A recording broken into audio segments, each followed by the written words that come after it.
What is up, Stat Check community? Welcome to a rare Codex breakdown from your lovely host, Anthony Vanella, and I have invited some new and exciting talent on this time because he knows a whole lot about this book that I've spent most of the edition talking shit about. So he is going to be the balance, the counterweight to my infinite void of negativity. So it'll be the bright, shining positivity of this way. Nope, that way. No, I don't Pow! know.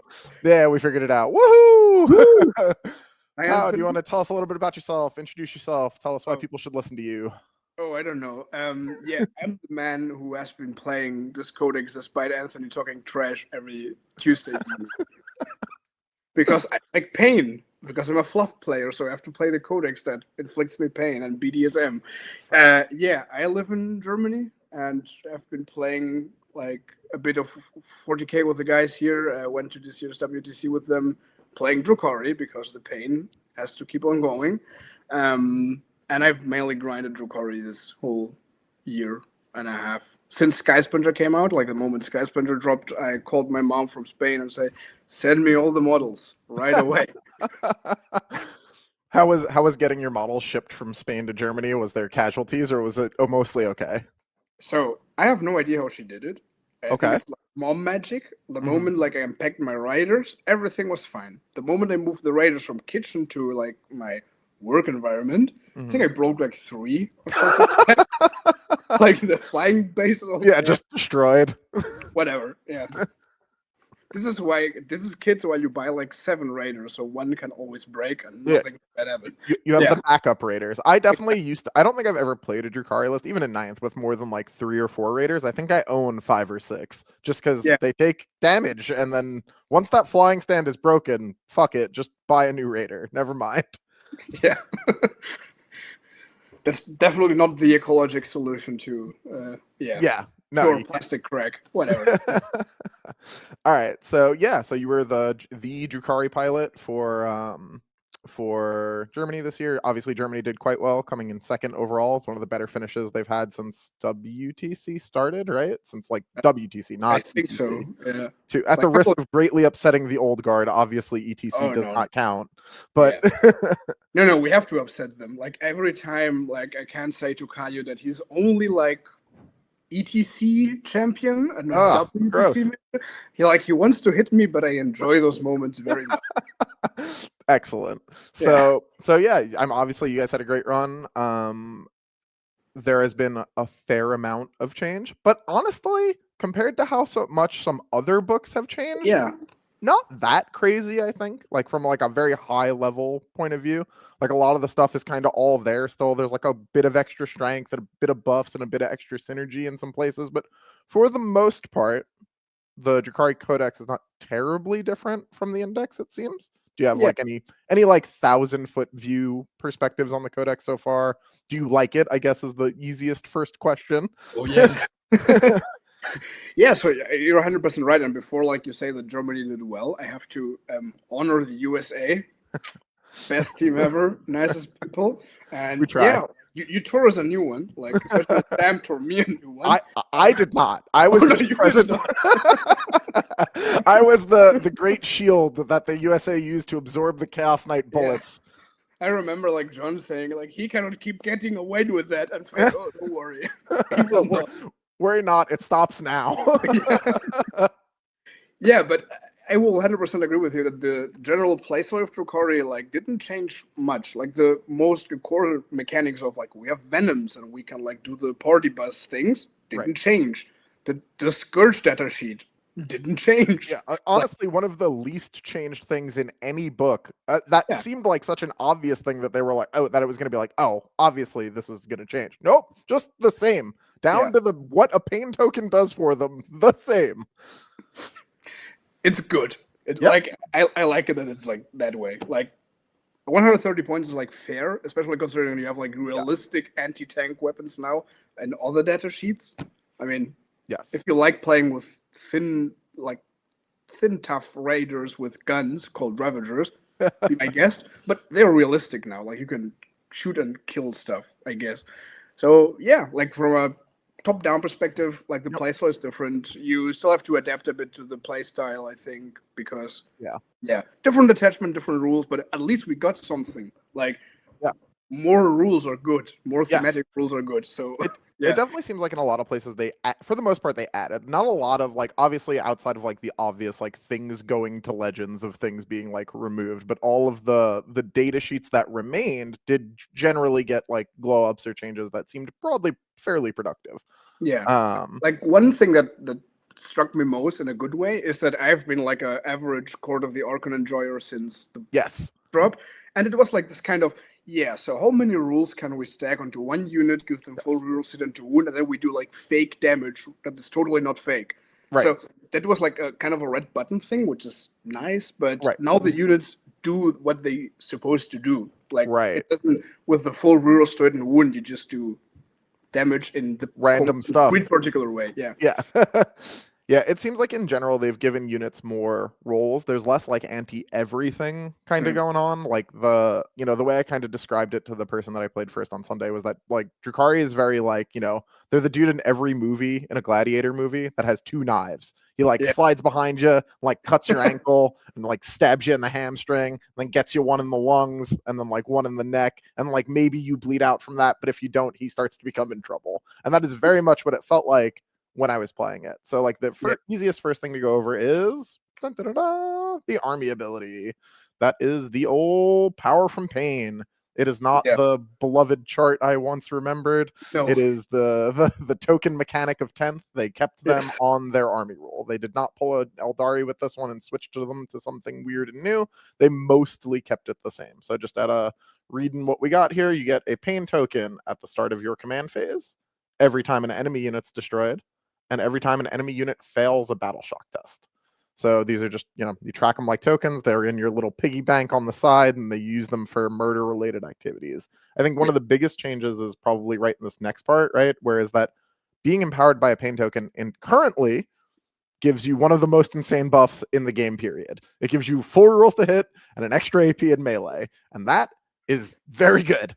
Now, generically, they do nothing, which is fine, because there's a datasheet ability on every single one of these that makes them do something. Sometimes that thing that it does is extremely impressive. Perhaps not full rerolls plus 1 AP impressive, but in general, a lot of the sheets have been balanced around not having that, which is good. It seemed like what it used to be with Drukhari was that you would take like a fairly mediocre datasheet and just be like rerolls and plus 1 AP. Maybe it's okay now. Is that does that feel different now, kind of in the new book? It just generally seems like that changed. Yeah, especially like I remember when like this first page leaked or something, and people say, "Oh my god, we start with 1 pain token or even 0 if we have like button turn." But amazing that the playstyle, how it feels is that since you activate no pain tokens whenever you use the pain ability and not at the beginning of the phase, you have much more agency playing your units. And also, like, annoying your opponent, saying, I have 1 pain token, but in my empower... Could be 17 things. Yeah. You don't know that. Yes, right. Yeah, I mean, even particularly, like, we'll get to them later, but, like, Talos is a huge example of something that's like, oh, this, like, really matters when I could use that. If you had to declare, like, as an example, the Talos one at the start of the phase, it would be like, all right, I guess. Cool. Yeah. So... I don't know about you folks at home, but for me, I'm real bad at remembering this pain token thing. I have no idea why.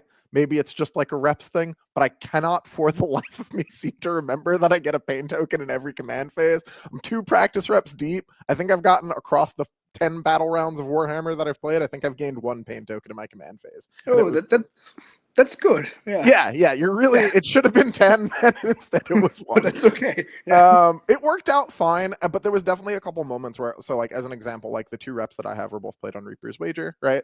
Which doesn't have any form of token generation outside of, the stuff we said a minute ago, right? Yeah. And I think there was a couple moments where I was like, oh man, I really need to hit this Chronos recycle, or like, oh man, this unit really better die in the shooting phase. Yeah. That probably would have been mitigated quite heavily by me remembering my army roll. Yeah, So keep that one in mind. All right. Yeah. So like it's very useful, like to physically print some tokens. Like just make a thing that you like have access to, because the army, obviously, as it may be implied, kind of lives and dies on the generation of those tokens. So oh wait, I have like a joke with the pain tokens because excellent.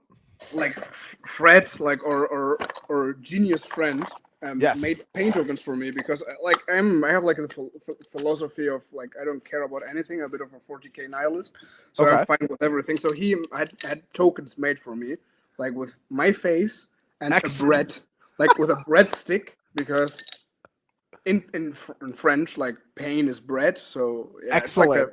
it's like a whatever, like A very layered reference. we had a lot of fun with doing that. Yes. But I have a pair of Fred tokens in my like bag that I take to every game because he gave me two after our game, which were Battle Shock and Sticky objectives, which is what happened in that game. I was Battle Shocked and many objectives were sticky.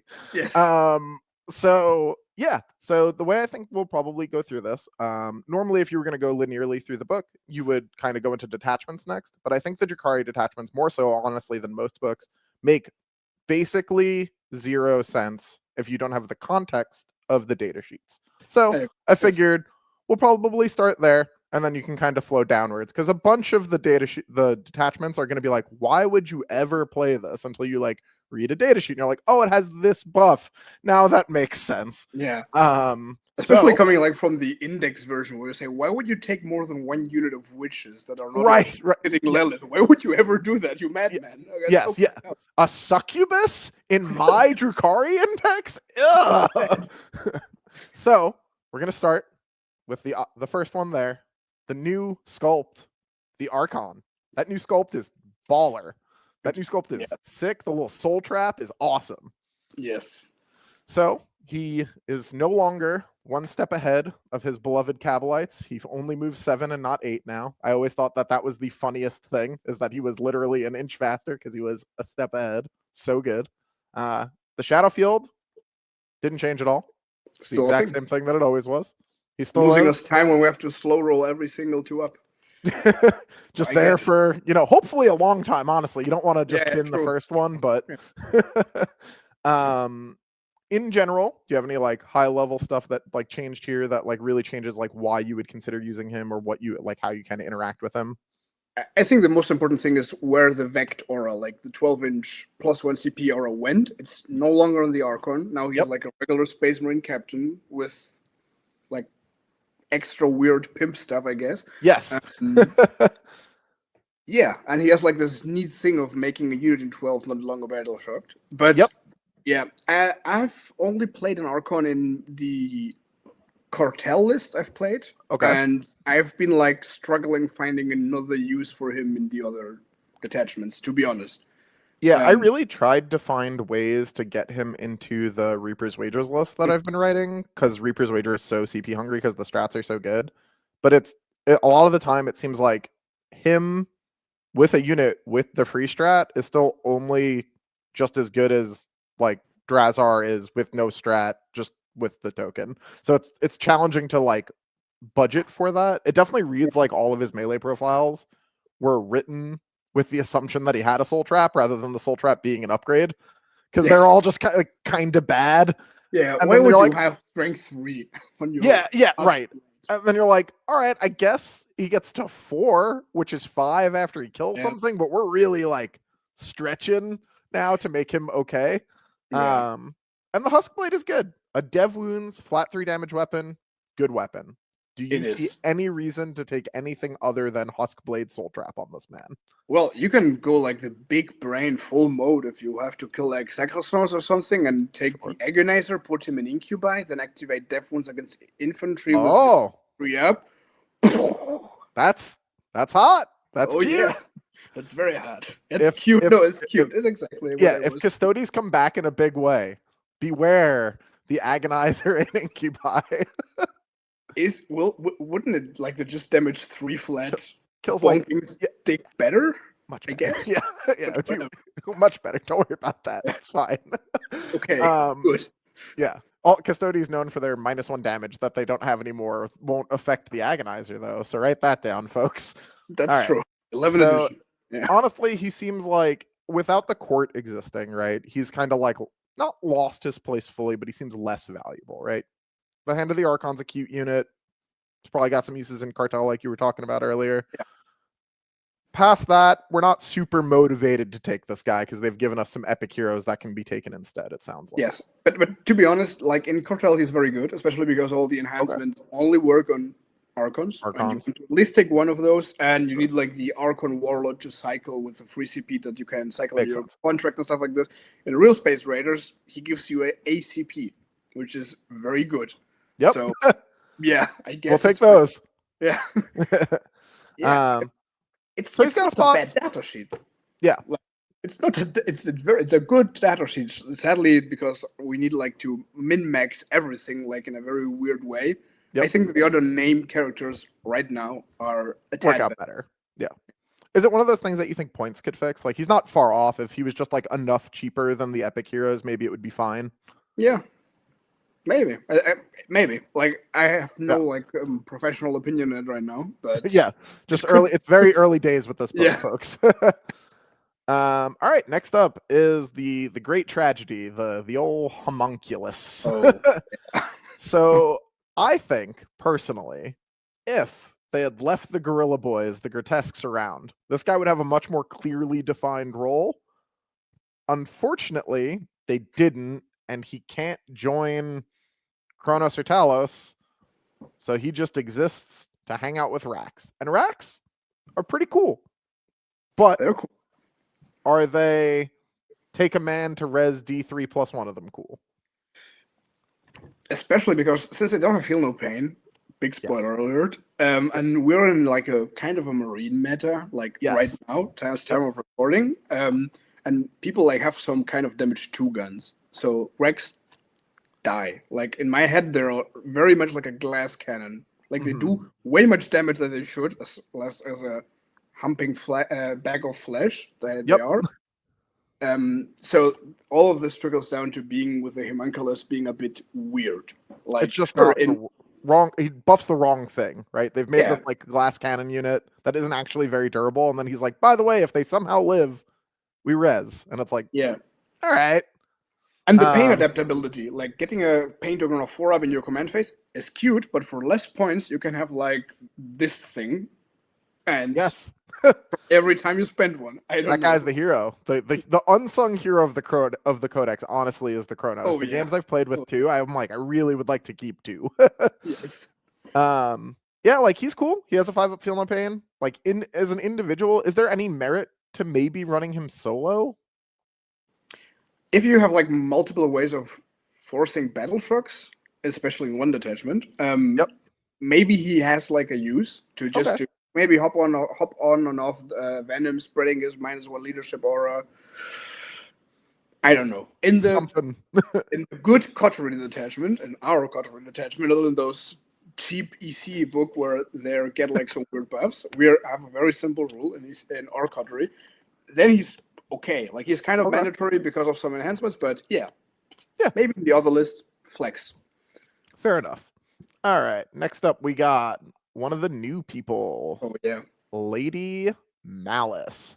Pretty good data sheet. This one. Good. So let's run it through. So defensively, she is an Archon, except always on 4-up invuln, 5-up feel no pain, 5 wounds.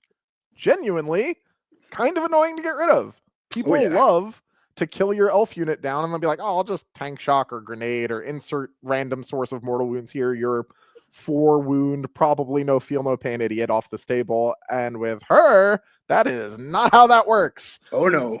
Especially because with all the weird like units that do dev wounds against infantry, and I don't want to look at anybody playing mob of angry men that can do dev wounds against infantry. Usually the 2-up invul on your Archon is like fake. Like all it just doesn't even do anything. No, it's like, and then you take 6 mortal wounds on your Archon. Cool.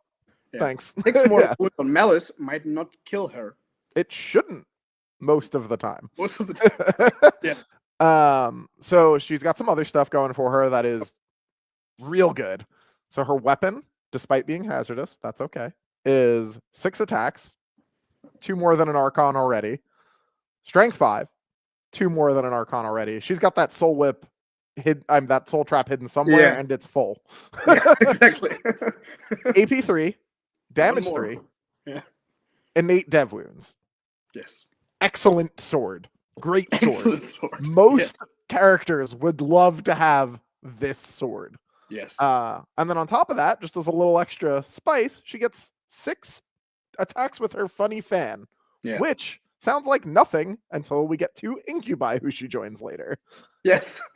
Over top of just that, and her, as we alluded to a little bit earlier, being the new bearer of the Vectora, which is an insane rule on a melee-focused character, she also gives you a redeploy. Yes. And her pain ability for when the unit's empowered is to pick sustained or lethal, which is a hugely important buff for something like Incubi. So she seems like you just run her. I've only been looking at Reaper's Wager, but I've basically just been writing lists that start with her, and then I'll figure the rest out. 100% agree. We can tackle on some specific rule things about her that make her even better. But all the lists I've written and all the attachments start with a Venom, Malice, 5 Incubi, and then if I feel extra spicy, another 5 Incubi with Dr. Dre Drazar. Right. I don't know him. But the one thing that just blew my mind, apart from all the amazing offensive buffs she gives, is the redeploy. So good.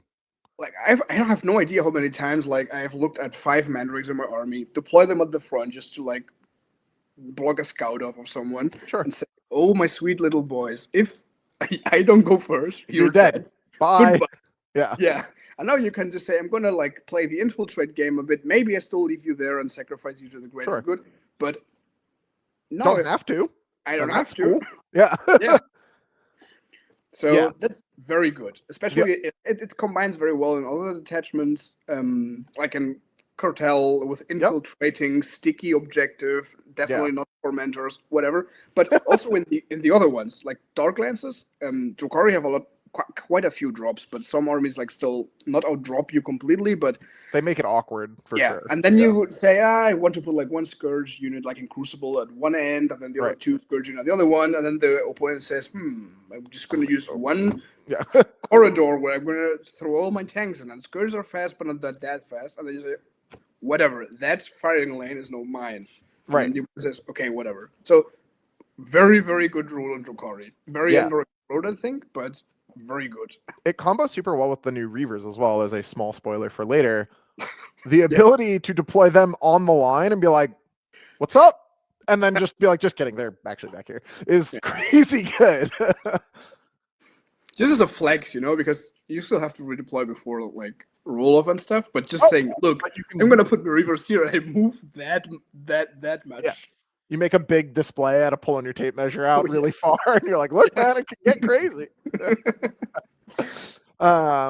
Great data sheet. 10 out of 10. This is people, a lot of the discourse online, I think, has been Drukhari's Codex is a downgrade in all these ways. And it's yes, in certain parts, there are things that are no longer here, but gaining just this data sheet is pretty good.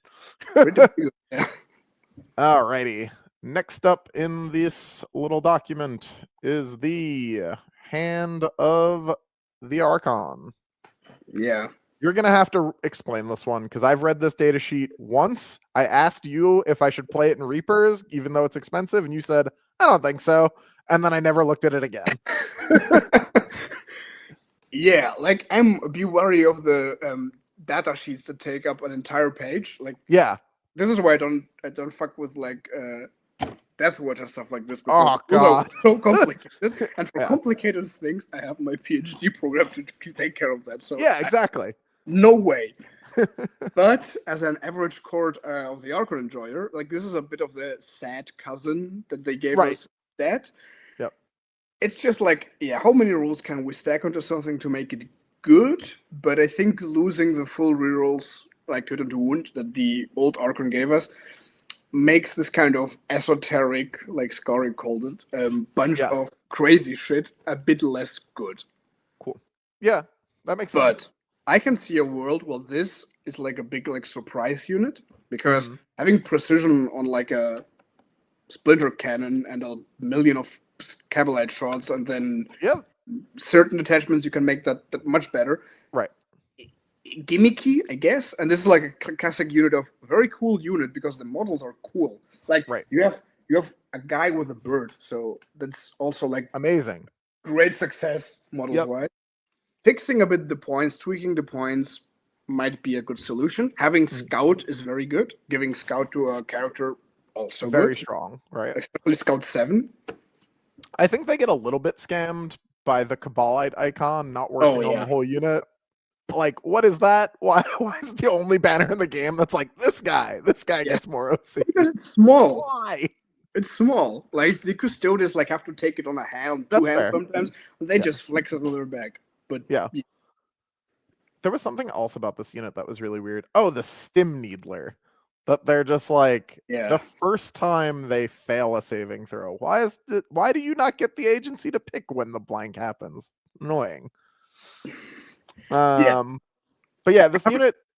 Having smoke is like kind of interesting. Like the Phantasm Grenade Launcher, the units that can physically have it, Yeah. except witches for some reason, can have access to the smoke keyword. Right. And this unit is like again weirdly tough because you can have a 5-up invul with smoke or a like 4-up save and cover or whatever. Right. Even in the open with smoke, so crazy shit. Sure. But there's still like T3 bodies that die just screaming at them. Yeah. It seems like too, like with the datasheet rule, it's very like, would it be the end of the world for the unit to have a 5-up invuln base that went to a 4? Probably not. But Probably not, right? I think that'd be fine. yeah. But yeah, I don't know. It seems like this unit for me is at least like a bit of a miss. Like people do tend to play around ranged precision somewhat poorly. Like unless you're like really hammering it to them all game that you have ranged Yeah. precision, the odds that they like pay attention to you having ranged precision, unless it's like very specifically a technomancer and a wraith unit, because all of those pilots know how to do that. Yeah. The odds that someone like appropriately plays around it might be a bit low, but I try not to evaluate units in the context of like, if my opponent doesn't pay attention to their rules, you know? Yeah. Oh, you can snipe from the Accursed Cult as the Demagogue out. Cool. Look, if you land that, that's hilarious, right? Yeah, I mean, sure. Yeah. Next up in our little thing here is Mom is Lilith Hesperax. Now, Mom. this lady was like the bright, shining, redeeming star of the Drukhari index from a hater. Every time I played against Drukhari, I'd be like, all right, this army, I don't think is very good, but that chick scares me. I gotta be real careful about how I handle that lady, because she'll just kill my whole melee focused army if I just let her do that. Yes. What changed? Is she still great? Talk me through it. So, Mommy is still in charge. That's the positive thing. So, she lost access to full rerolls, which is, in my head, a very big buff just for me, because then if I roll the first badge and I'm thinking, like, should I fish for 6s? And then, like, my little, definitely not math-abled head starts, like, pretending to calculate. So this is good. This is good. Just reroll the 1s and wager. Yeah, leave it alone. That's it. I mean, she still has like the once per game, 12 attacks, fantastic. She with the Witch Cult attachment, she can get to AP4 still, but now she's like AP3 empowered. It's a good number, AP3. Still sustain 2. She gained precision, which is also a nice thing to have. Innate precision is hot when it exists. Like sometimes, like you run into something like the Calgar unit or something like that, and you're like, I don't want to go through all these idiots. Fuck that guy. Exactly. Even though you have a 4 of Feel No Pain, I still don't like you. I'd still rather go through you than 20 wounds of them first. Yeah. But funnily enough, she's really good against all those -1 to be wounded blue boys, because she says, I have just 2-ups. Yes, I'm very good at killing man-shaped things. Here you go. Like a symbol for us all. So, yeah. And especially considering that Witches got better, I think that the whole Lilith package is improved a lot. Is improved, yeah. And it almost feels like a really underselling it what happened to Witches to just say they got better. They are so much better. Yeah. All right. So Lilith still very good. I mean, it's still a fight first piece with damage. With damage, right? It's not some like random garbage. Like And she can be genuinely dangerous to stuff that is even normally like fairly traditionally tough, right? Like if you get in there and you start just applying the knives, sometimes you die. Yes. Especially I love that from a lore reason, like she literally just have like knives. Nothing else. No drugs, no magic weapons, just the classic old IKEA knives. Yep. Best that. Knives and raw skill. That's all you need. Yes. All right, next up in the funny document here is the I think every time we get to a Coven unit, I'm just going to be a little sad. It's going to happen to me every time. I have too much of a fond memory of what they were, and we get to them, and I'm just like, oh. But this one's all right. They did okay. They're still pretty good. They just make me a little sad. Yeah. This is the humble, simple rack. Oh yeah. Talk to me. Okay, so I'm very torn about this. Like, I have very mixed feelings. So I can 100% understand you. I was also a thick city enjoyer. I loved putting the dank technomancers and stuff like that. Yes. Exactly. Yeah. And they lost Feel No Pain. That takes up the agency of being able to scam people just by having like multiple layers of defensive, because Drukhari still have an invul on each data sheet, so good thing. Yep. They gained a wound, which is very dependent on the meta and what profiles they want to. Sometimes good, sometimes shit. Sometimes horrible. Yeah. Right now it's horrible, but whatever. But they have a really good rule, and they have a even better pain token rule. Their pain token rule is crazy. The first time I saw their pain token rule, I was like, oh. Yeah, I remember you saying 6 to Rex's Skysplinter. Let's go. Yeah, let's try it. Like I haven't tried it yet, but it could be funny to have 60 Lance racks. Yeah. All that said, we should talk about it. Yeah. So in the shooting and fight phase, after they shoot or fight, select an enemy unit, excluding specifically vehicle, which is a bit weird. This book has more like specific stuff like that than any book I've seen, where they're like, oh, only infantry, or they're like, oh, not monster, but vehicle's fine, or like not like this, like not monster or not vehicle, but monster's fine. And we have the anti-infantry and anti-beast enhancement, which is have anti-beast. Yeah. Okay. Peter, please don't detain me. Yeah, you're gonna go beat down the fiends, dude. The Slanesh fiends from Legion of Excess from a year ago. If they play against the anti-beast, they're fucked. And then the other side of these boys is after they hit those things, they give them a battle shock test. Obviously, battle shocking has a whole bunch of implications normally, but it's compounded in Drukhari by the fact that this gives you a pain token, right? Yeah, and activate from other weird and wild shit, like NQBI hitting on one better, allowing some very definitely not broken stratagems in the Coterie detachment to work. To trigger, yeah. I mean, broken not in the positive sense, because it is like too many rings to jump through. Right.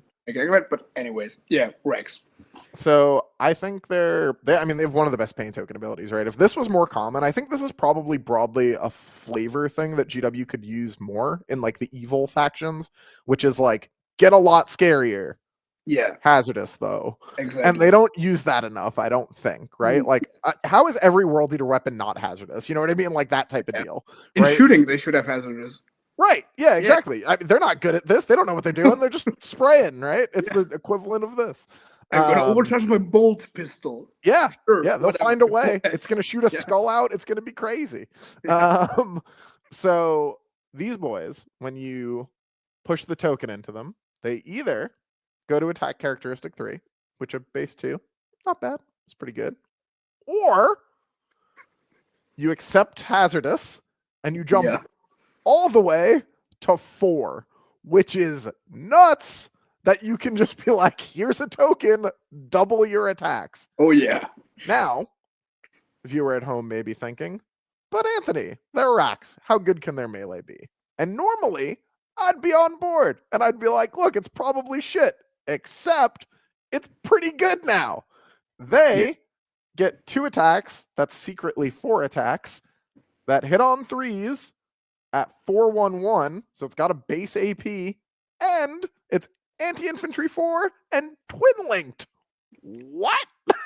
Except for the 3 guys, like the Acolyst, or whatever it's called. Yeah, the other guys who have random weapons. Yeah, and then like the 2 guys with the Hex Rifle, just to like scare people off and saying, "You don't want to show me some characters, or I'm going to snipe you with my rags." Or one dead 8-bound, which is equally sad.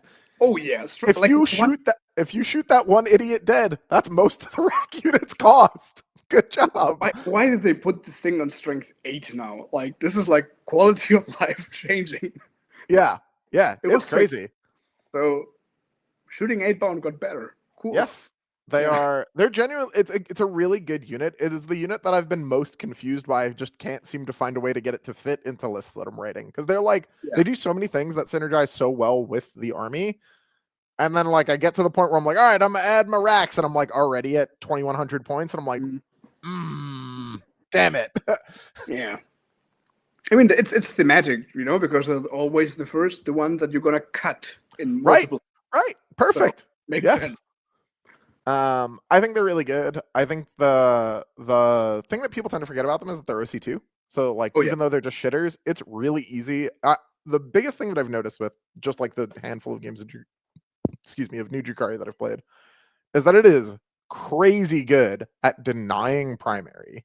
It is really easy between these idiots and bikes to just be like, yeah, I don't know, you just only got 5s this game, which just like if you're like not trolling on your own primary, if you can like hold your home and like your natural, dude, that's like a 14-6 in the diff setting just off of primary alone.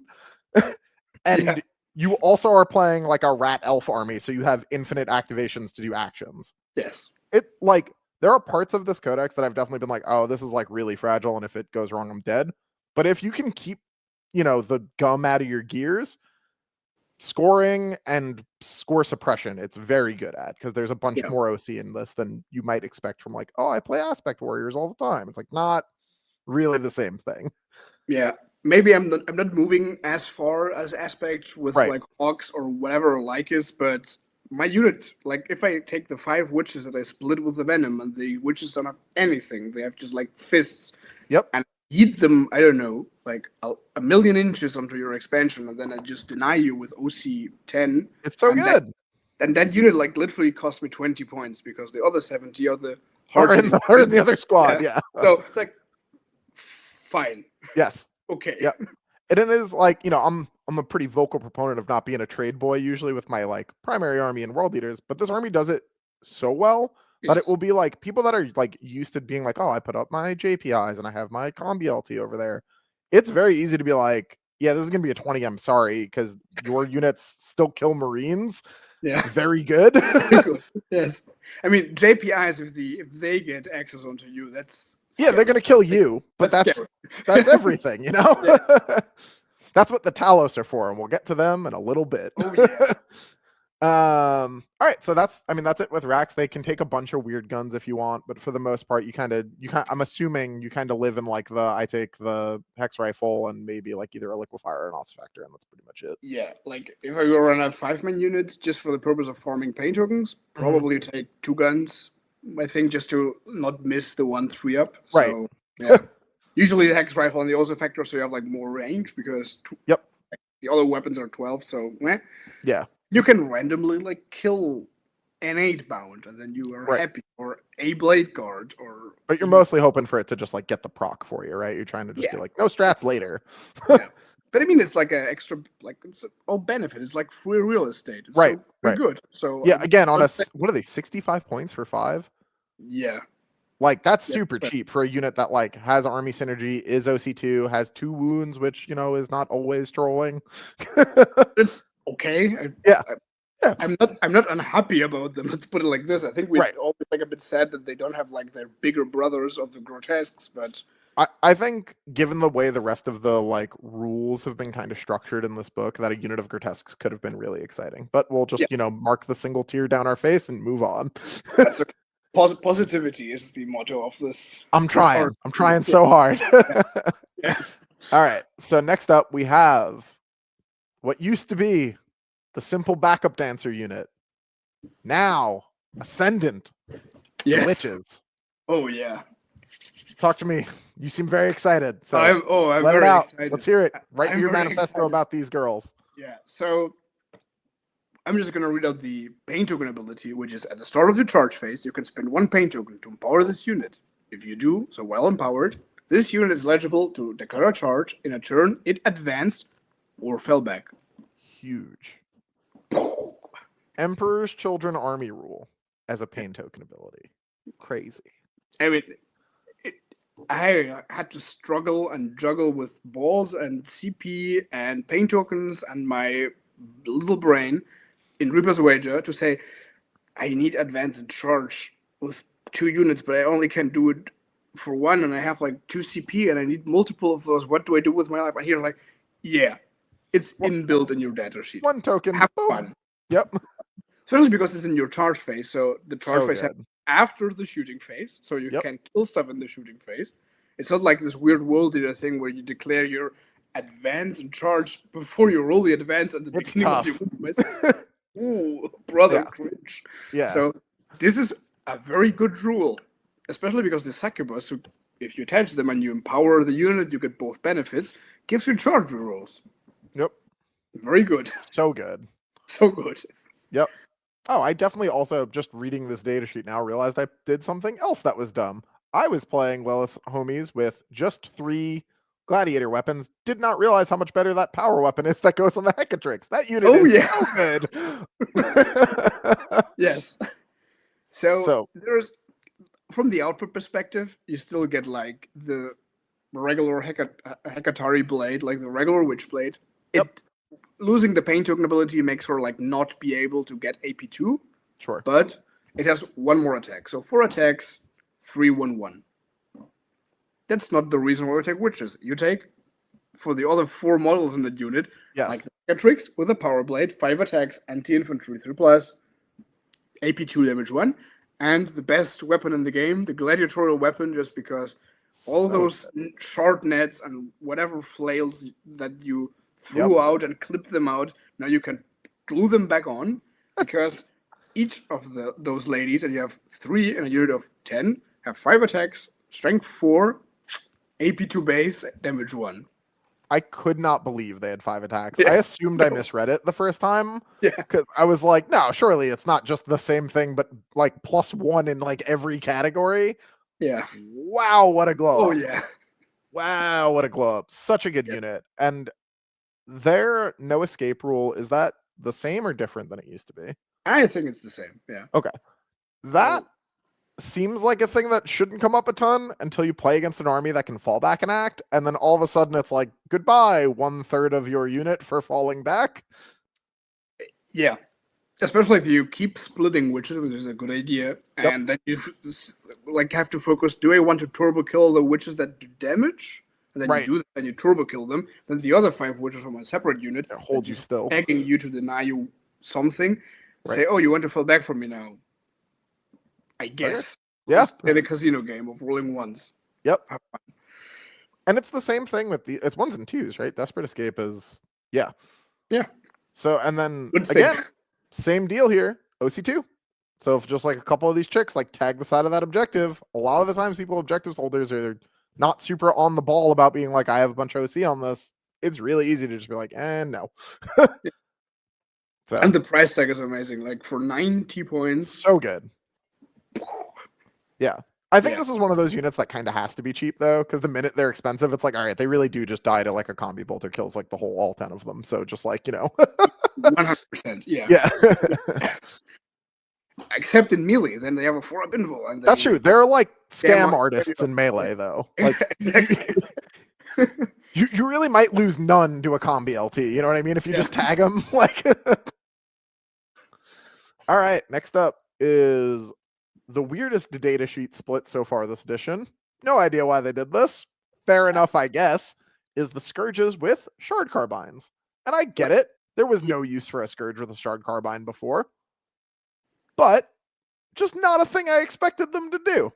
No. Like, they keep, like, trying to push us into playing, like, the 10-bird unit. Like, making 5 130 and then the 10 180 when you're thinking, like, should I actually do this? Like, it's like, and then you were like, no, 100% I'm never going to do that. They could have made the 10, like, 140, and I still think you'd have been like, no. I don't know.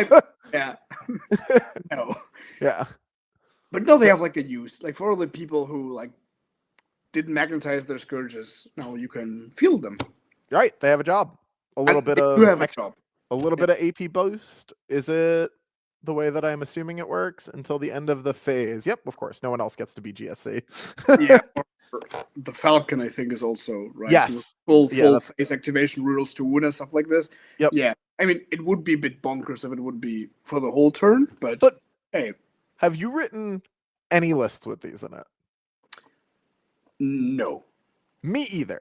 But I remember, like, some weeks ago, when I was at Amersfoort at the ETC, and one of the first data sheets that Liam talked to me about was the Scourges with Shard Carabind. I was like, oh, okay. And I just think that he wants to have another unit to fuck people up that can have a 6-inch deep strike. Fair enough. Fair enough. Yes. Yeah. Yeah. I mean, their ability is good. Like 6-inch deep strike with grenades, phenomenal, and getting casual extra AP. A little bit of extra AP. Is good. But for 80 points, just like having a buff piece that it's like a throwaway thing. Yeah. Man. And they do have to shoot. So like I think they would probably be more interesting if their AP buff was like a point and click maybe. So that this like cheaper unit could like drop in, point, and be like, those get extra AP. I'm gonna do an action. Maybe that would be pretty good, right? But because they drop in and shoot, it's like, oh, I don't want them to do that. I want to be deploying whatever teleport or something. Yeah. Yeah, exactly. So yeah, not the world's most interesting data sheet. But it would be scary. Like it would be scary if they just come down enough in points. Then it's like a very good unit to action screen out people. Fantastic. If it could be just a cheap enough that you could justify it to enable something like a Drukhari gunline, not that we've seen that ever basically since I've played at least. That would be kind of cool. Yeah. Next up, the hero, the hero of the people, the one that keeps everything working, the undercosted trash that now beats up other trash pretty good. Oh yeah. The King Kronos, dude. The King Kronos. Tell me about him. So we all knew the Kronos as basically the money printing factory or paint token printing factory in the whole index. Like he was sitting along your scourges and saying, okay, I'm going to give some paint tokens back. That was his whole job. Yep. Like you could also, he was also good like in doing actions and you're part of the field. Sure. Potentially sometimes like yeeting him forward and make your opponent commit some serious thing to kill that 50-point unit. So it was always like good.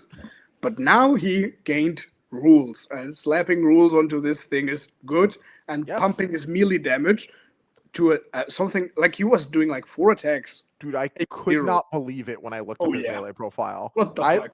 When I was playing him, so like for context, like the game, I'll paint you the picture of what happened, right? Do you know the GW layouts like fairly well? So I was playing layout 1, and it was search and destroy, and I deployed him at like the 6 o'clock position, like just right in the open, where I was like, surely it doesn't matter if he gets shot, fucking whatever, right? My opponent pops out a ballistas, blasts the Kronos, doesn't kill him, because you know how he be. He like saunters over to his side objective, refunds a pain token on a different activation, shoots and charges a unit of incursors and kills them and denies the objective because the only thing that was stood there besides that was a combi LT. I was like, this little idiot just got me like 2 pain tokens, stopped this objective hold, like did so many things. And I looked, I was like, oh, he's like okay in melee, but it's probably not gonna matter. You have like 5 wounds of incursors left, whatever. And I like pull out my thing to look him up, and I'm like, oh. No, surely that's an import problem because I was looking at ListForge, right? So I was like, I close it, and I'm like, there's no fucking way. Open that at the PDF, and I'm like, oh shit, oh god, look, it's real. I mean, if like to put it in context, if someone would look at the profile now and watch us like completely hyping, like cheering this boy, saying, oh, but it's 6 attacks, anti-infantry on a AP1 damage 1. Like, what are those 2 crazy people talking about? Was it bro? He was terrible. He was just terrible before. Like he was just like a paperweight thing that you use on your battlefield. Now he can like go and do something, and he can kill a Marine. Even if he kills a Marine, like I imagine in your game, if the ballista shoots at you and puts you down to 1 wound, and you're like, perfect. And then he shoots his siphon at someone, kills a model, Yep. maybe regains wounds if you empower him, and then you kill a model in your fight phase, and then you're back at 7, and you say, "Oh shit, here we go again." You know, it's Dude, like he was this so meme of annoying. The Simpsons of Moe like throwing out like the drunk guy, and then he keeps like Yeah. commenting. So, yeah. Yeah, he was funny. Like I said, I was like, oh, he's got like the flamer, whatever, and then I like charged, and I was like, oh, and like granted, like him taking down the Incursor squad was like a hilarious, like he just failed everything, so the enemy died. Yeah. But like still, like the fact that he can, I'm so used to like even not even the 10th version, the 9th version, which was even worse at doing damage, like was like 3 attacks on 4s at AP nothing, like just awful. When he killed some Marines, I was like, ah.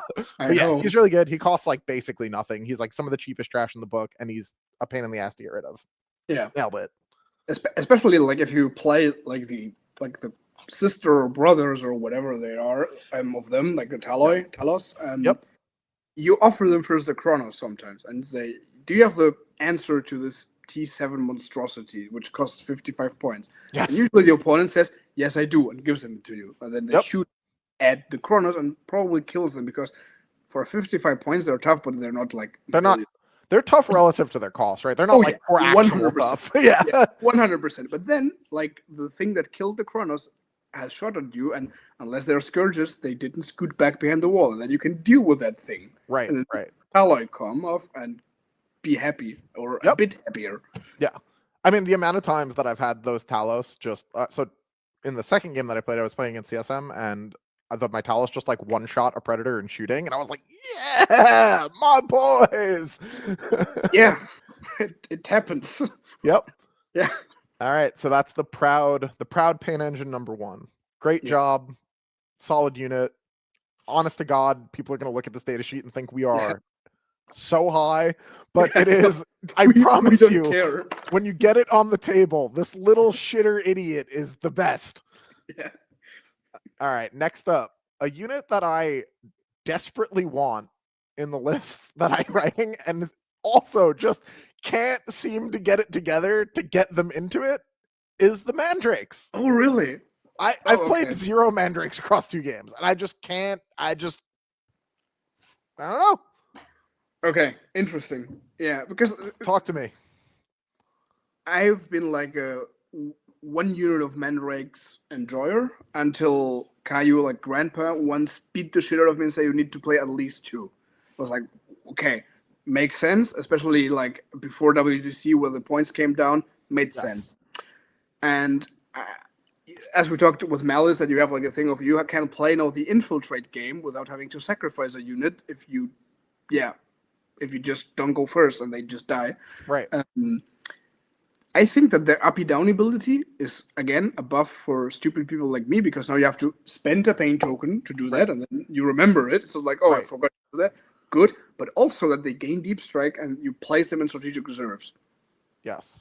So you have tactical options, which I have explored a bit, like doing maybe a 10-person brick. Interesting. Saying I'm going to deploy them. If I have the first drop in deploying, I win the infiltration game sometimes. Great job. Then I redeploy them at my backline because I don't play Kabalites. Weird. I don't like those. So they are like my... started playing without them. Yeah, I don't see a world with them right now, spoiler alert. But then I string them at the back, like with the 10-man, kind of big footprint. They have inbuilt loan up in 18, so usually they don't get shot. Yep. And then after turn 3, I pick them up, and then I say, maybe I can Rapid Ingress them in turn 4 and do some nasty shit. Yep. Because their damage got amped. And Reaper's Wager with reroll 1s. Dude, they're pretty good. Yeah. They're pretty good. Yeah. I think probably the next thing that I'll test, honestly, I don't know how the points shake out, is probably like maybe a 10 of them instead of the 10 of Hellions that I was playing.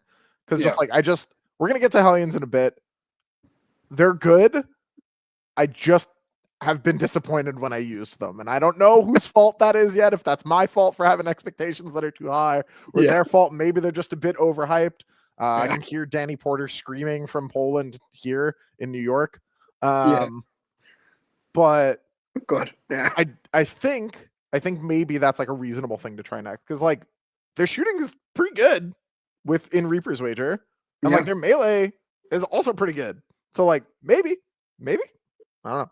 We'll see. I mean, in Reaper's Wager, if you slap sustain on them, like having 30 attacks, 0 ones with a dev wound weapon is good, especially now that like the best part I think is like the shooting part that got improved. It ignores cover base, it has 1 AP base, and it has assault. So that's so good.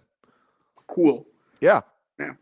They seem good. I like the Green Boys. Also, their new model is dope. Yeah. The new kill team model is sick for them. Yes. Oh, there we go. Right away. Right into the meat of the hot take, dude. Oh yeah. Don't clip this. Yes. Gonna regret this when they win a GT, I think, or something. Hellions, dude. I love Witch Cult units. I think Witch Cult stuff is really cool.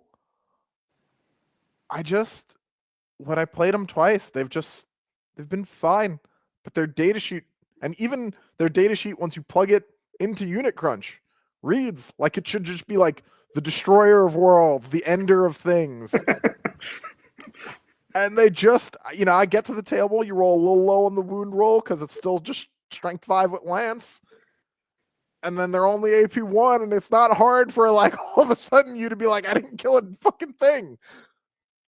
Yeah, 100%. So the main problem from a design perspective, like in my head, is that they're really good Marine killers that don't have AOC. Right? Yep. Like 1 million attacks that can like even skirmish well. Yeah. 20 attacks is fine for a unit of 5. You can kill your 5 Inceptors or whatever, but does Drukhari have a problem killing Marines? No, like anything. Literally anything that we've reviewed so far. Yeah. Including the unit we were most down on, which is probably the Hand of the Archon. Yeah. Still really good at beating down some Marines. Yes. In shooting and in melee. Like, because you see the Splinter Cannon and the Blaster, and then you have, like, weird attacks. And weird AP buffed stuff happening. You'll get there. Yeah. So, I mean, it's again, like, the thing of rule stacking that I like of the Heldians, like having Sustained, Lance, and some detachments, like Reaper's Wager or the Witch detachment, you also can, like, lethal hits onto it, and then it's, like, a quite absurd number of attacks. Like, and they have rerolls in Wager, at least, right? Like, you can get...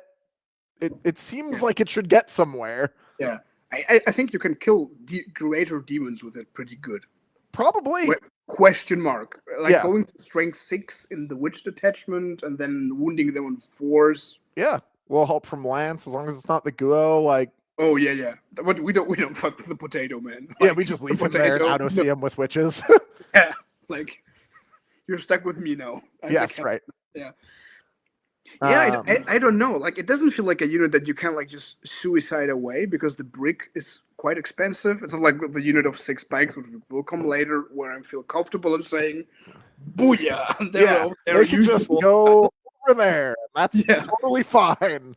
Yes. The funniest thing to me about like the Reavers in particular in the 6-man is that like you leave them literally in the open, and if someone pokes out a resource of any description to kill them and you get to kill whatever that thing was, it was probably fine. 100%. Yes. Yeah. These guys, unfortunately, don't have that same vibe.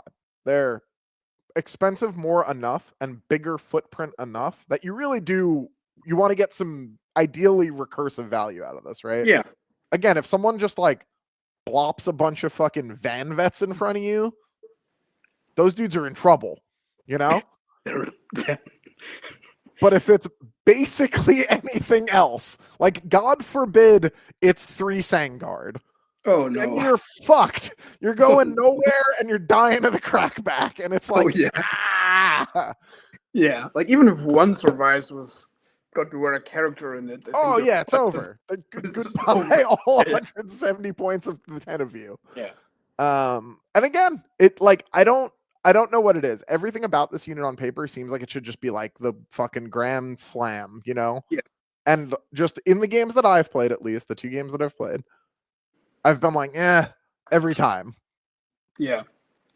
I've tested the spectacle list a couple of times, and like the last game I played against Sisters, I had to charge a chassis of, I think it was an emulator or something. Sure. And I felt so bad with a Drukhari unit, like a 170-point Drukhari unit, going into a Rhino chassis and saying, "Oh, I guess I'm stuck now here with you." Yeah, I'm just here. Cool. Yeah. Yeah. I mean, and their ability is very good. Like the non-painting ability of having a reactive move is very Awesome, solid. right? It's Yeah. very good. Yeah. Like we cannot stop continue talking them down because they're a good unit. Right. But somehow they don't fit in the grand scheme It of just doesn't come together. I don't know why. Or I don't know. If Yeah. you make them work, hero. Yeah. Yep, great. Look, I could even again see if like it's easy enough to get them into the profiles that you want to line them up into, right? Someone does have to be genuinely very careful about their backfield if you take even a 5-man, right? So maybe that's their use cases that you take them in smaller units and use them to rack backfields and stuff. But I really wanted the 10-man dream to be real, and it just kind of didn't work, and it was a little sad. Oh, in Index Reaper's Wager, that unit was dope. Like, right. It was dope because you got AP2 full rules to hit that combined very well with sustain and potentially lethal hits. So yeah. Let's go. So awesome, right? I think just a way to get them AP would go like a long way. 100%. Right? If they could just have just one more. Or maybe instead of +1 attack, just give them +1 AP when they're empowered. Right, if they were extra strength and AP, and that would make them a little less like polarizingly insane into the things that they are good into, right? Like if you see this unit coming your way as like a demons player or anything without a good armor save, sketchy, bad probably for you being on the receiving end. Yeah. But there are definitely a handful of matchups where it's like, these guys aren't really doing a ton. All right, next up, my goat, my favorite, my boys, dude. These strong lads carrying me on their powerful shoulders to being someone in 40K. Yes. The greatest of all time, the fucking Talos, dude. Yeah, man. People were running 6 of these. You ran quite a few of these. I used to run 6 of these. And then they got better, not worse. No. Walk me through. So they lost their weird ability of being always empowered when they kill something, and now they have the old wreck ability of this. If you kill something, you get an additional pain token. They're a very good farming tool. So as I don't want to spend too much time like mirroring communist propaganda with the Kronos and the Talos, what they do for us, the people. But they're a very good farmer unit in that sense. And their pain token ability is kind of reactive fight on death on a 2-up, which is very good. It's so good. Very, very good. The main getaway, like why people like when I was playing 6 of them were like, oh, you're crazy. They are like a bad gun platform and a bad melee platform because they hit on 4s and you can get scammed by a smoke. Sure, I guess. Good. Now they hit on 3s. Yep. And in Reaper's Wager, 3s rolling 1s. I just don't want to see 2s. So good. Very good. And twin-linked Haywire is even better. It's the best feeling in the world when you fail your first roll, a wound roll with Haywires, and your opponent is like, good. And they say, hey, twin-linked, and then you do 12 damage, and you pop a Predator, and then they cry and say that this game is rigged, and it's fair. They're so good at just like generic stuff removal. Like when I saw the way I've been playing them is with like the double scalpel and the Haywire, obviously.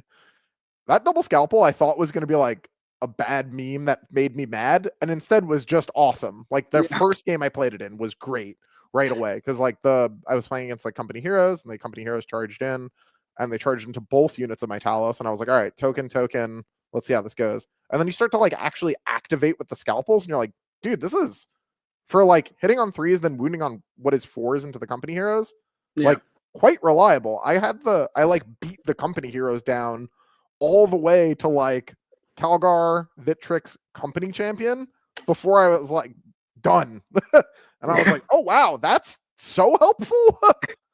They do something. And the best feeling was when I was playing my Chunk City Reaper's Wager list against someone who was faster than me usually and had like a bit better, faster melee. Because I had to declare all my empowerment at the beginning of the fight phase, and I didn't empower the Talos, and they got tagged in some way. I was just stuck. Because it just there forever. Like, I played one game against Zangard, and then I was like, oh yeah, I'm gonna hit you in 5s now. So, yeah. cool. And now if you tag them, they just do damage. Yeah, they just Reliable beat on damage. you, and that's it. It's honest work. Yep. It's honest farming work. And they're not expensive. Like, 2 of them is like what is it, 160. 160, yeah. It's cheap. 80 each. Slight work. Yeah. I love them. I find them really cute. Yeah. They're like their helmets are very good, like to paint like the uwu like face. That makes sense. Mine look like that, and it's very fun. And that's funny. Yeah. Would you consider any other loadouts on them? I'm a big fan of the hand, like damage 3 slapping people. Yep. I probably wouldn't take the hand in any other way. Like apart from Reaper's Wager, we have like this real ones to hit that makes it a bit less sketchy. Yep. And that allows you to play like the twin liquefier, which is a good gun. It got better now. It is anti-infantry 3+, so twin and base AP. Pretty good. Yeah. It's pretty good. This is like the nation. I want to believe in the Heat Lance so bad, but it just doesn't make sense because they're not fast enough. Yeah. But what a gun is a Heat Lance, dude. Like, coming back to Drukhari after some time off, you like forget. Yeah. Woo! Heat Lances are gasolina, son. Yes. I'm a Mita. Yeah, the AP4, rank 14. Fucking owns. Yes. All right. So hey, imagine, Anthony, if you had a way of delivering Heat Lances. Like, that would close. Dude, if only we could figure out such technology. So obviously what you're referring to is the next data sheet here. No, it's not. Which is the Scourges with heavy weapons. Yeah. So these boys changed a little bit. They are... What did change? I mean... oh yeah, nothing. Well, yeah, the Solarite cannot take like a carabine and the melee weapon now, but... Oh, really? Did they took away his sword? Who cares? Yeah. Yeah. Tragic. A tough day for... Honestly, does any sergeant die faster than a Solarite? In any unit? Is anyone less important than the poor, humble bullet catcher Solarite, dude? Yes. I don't think so. Tragic.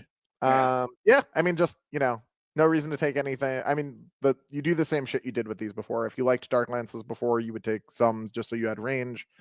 If you were a mono haywire gamer because you were playing teams, fair enough. Yeah.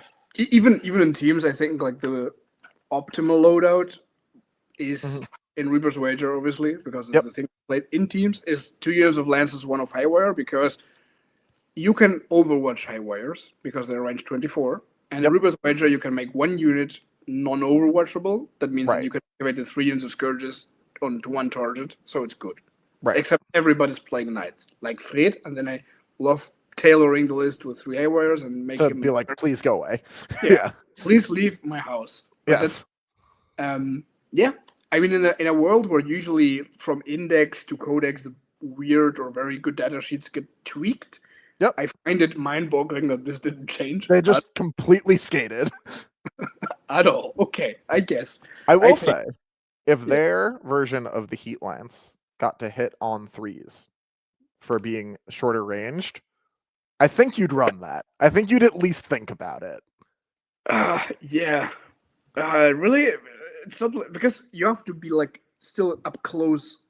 And I know it would change how you used them a lot, right? Like they would go in with the everything else, and you'd be like, "Here's 15 birds with Heat Lances and 18 bikes with Heat Lances." Woo! Yeah, yeah, that would be good. Yeah, that's true. But I still like my 36-inch range shooting you from Kyrgyzstan. Yeah, scooting off. Yeah, they do a lot. They're an important unit for Drukhari, honestly. Yes, and the philosophy, like I have been preaching this from the Art of War, not the YouTube channel, but the book of Sun Tzu, is that it is a hidden chapter where it's written that the Scourges behind the wall, the more damage that the Scourge is actually shooting. Yes, absolutely. Please control these firing lanes and do not make me shoot them. Yes, and they were, oh my god, he can trade for free. And especially in Germany, when people say I could get a good deal out of it, they're like, oh Yes, no, they we're not lose their letting mind. the man with the black hair do some weird thing. You don't put your tanks in the open, I guess. Fantastic. Fair enough. Yeah, the only like many moons ago, not this Challengers Cup, but last Champions Cup, I played against Drukhari, and I burned like 15 minutes of my clock making sure I couldn't get shot Yeah. by the Scourge. And then the next turn, I was like, fuck it, send it. And then I got shot by the Scourge, and I took the same amount of damage. And that is sometimes how that goes. Yeah. Yeah. All right, Yes. next up is these two planes. Do we need to look at the planes, sir? Or are they just planes and it's just like they're not very good, keep it moving? I'm waiting until Scary plays the bomber again Okay. and wins a GT with it, and then I'm gonna be in awe again of him playing the big bird and doing good things with the big bird. Fair enough. But he even got up in points, I think. So it's another like, oof. So it's tough. Yeah. Yeah, it's tough. It seems like the bomber has just a bunch of fucking guns, right? If you play it in Reaper's Wager so it can still reroll its hits, it does just have a bunch of fucking guns. Yeah, and it's like our way of having indirect. Yeah, it's like pseudo towering, right? I guess, yeah. Yeah. But you're really just doing it for that, right? You're like, this is a gun platform that happens to fly, and it's not really like used for the fact that it's like a plane. Yeah, and I mean the Void Lance should be your favorite weapon because it combines the Dark Lance and the Heat Lance. So true, I do fucking love that thing. 14-4 is like fucking rough, dude. That shit is tough. Yeah, it's like the little angle of you saying 4 and 4 makes 8. Yeah. Yes. Yay. All right. Next up, what used to be a great rock star of the Drukhari roster, laid, in my opinion, quite low, down into the why bother tier of things, is Ballite Warrior. Yeah. Who, for the sin of getting the rule that Assault Intercessors has to be 8 gorbillion points. Yes, because God beware that you pay like that many points to make your melee character that you have to pay and attach to it better. Yeah, so that you could still be pretty mediocre in shooting and a bunch of just a 2 attack, strength 3, no AP weapon in melee. Yes. I don't know what happened here. This unit just seems like a Y, though. Like, if you're going to take it to split, that probably could just be witches. If you're going to take it because it's like an efficient adjacent backfield holder, racks. It just seems like it doesn't really have a job other than like, man, that Dark Lance might hit and wound. And if you fail that save, you're going to be pissed. 100%. So it's a bit of this philosophy of, yeah, sticky is a very good thing to have. Yep. And if you compare it with like Emperor's Children, we have Tormentors. Like, yeah, sure, that's a good thing to have sticky. Yep. Because to be fair, you can in Cartel you can make Cavalry Warriors infiltrate, be cool stuff. Yeah. Emperor's Children have like a third of the number of units that Drukhari have. It's not like so sticky is super important there. Yeah, but in Drukhari you say, oh yeah, what do I have? Oh, like these 5 witches? Okay. This Chronos? Okay. You can leave it on your home marker if you need to. Yep. And what is better than owning objective markers? It's much better just to steal them from your opponent. Yeah. Coming from playing like the 50 Zerker World Leader build that I've been playing, where I have like legitimately like 9 to 10 units in like the entire list. When I play Drukhari and I have 17, it's like, why would I ever take a unit just to sticky my home field? I do not need this. This unit needs to do other shit, and it kind of doesn't. At least that's how it feels right now. Yeah, but I mean, if they go down in points, which they hopefully will, then they can be more viable in that space, right? They will be a bit smoother to like just take 1 to split, and then you have 2 units that can do extra or something. I don't know. Yeah. The people in the stat check Discord can watch me realize that they're not very good in real time. Because I'm like list writing in the Discord channel, like, oh, I can write like this. Bang. And then I posted another one and I was like, bang. And then what was it, like the third one I posted? I was like, why the fuck am I taking this 115 point unit to sticky my home field? No. No. Like you can just take mandrakes, like 5 mandrakes. They They could have done make literally anything else with those points. Yeah. It'd be basically the same. Oh, I'm scared that they will get shot off by indirect. Take mandrakes or Chronos. They cost a Mandrakes. fraction of it. Yeah. Cool. Yeah, Whatever. the answer is going to be something else that isn't take Kabalites basically every time. Yes. So hopefully that changes because Kabalites are obviously quite cool, and I would like to see them be not what they are. Yeah. The bread and butter of the Drukhari Mafia world. Yes. Mafia 3. Yeah. Next up on please. the old roster. Please. This is That's yours. ladies and gentlemen. Drukhari might have something just broken. Just straight up not okay, unfair unit busted. And it is the terrors of old. If you remember the release 9th book, these things were also scary. Yes, I do. The Reaver jet bikes. Holy fucking moly, is this unit good? And it makes sense. All of the buffs that have been applied to it in a vacuum make sense. Except that the point cost scales non-linearly for some reason, even though the second 3 dudes in this unit are the fucking exact same as the first 3. They don't lose war gear. The sergeant gets nothing extra. This is just like, would you like more? Well, they're cheaper when you buy more, so why the fuck not? And they make your overfly mortal maths better, so yes. Yeah. They're so good. Yes. Talk to me about them. Tell me why. I'll provide the hype. You got to provide the logic.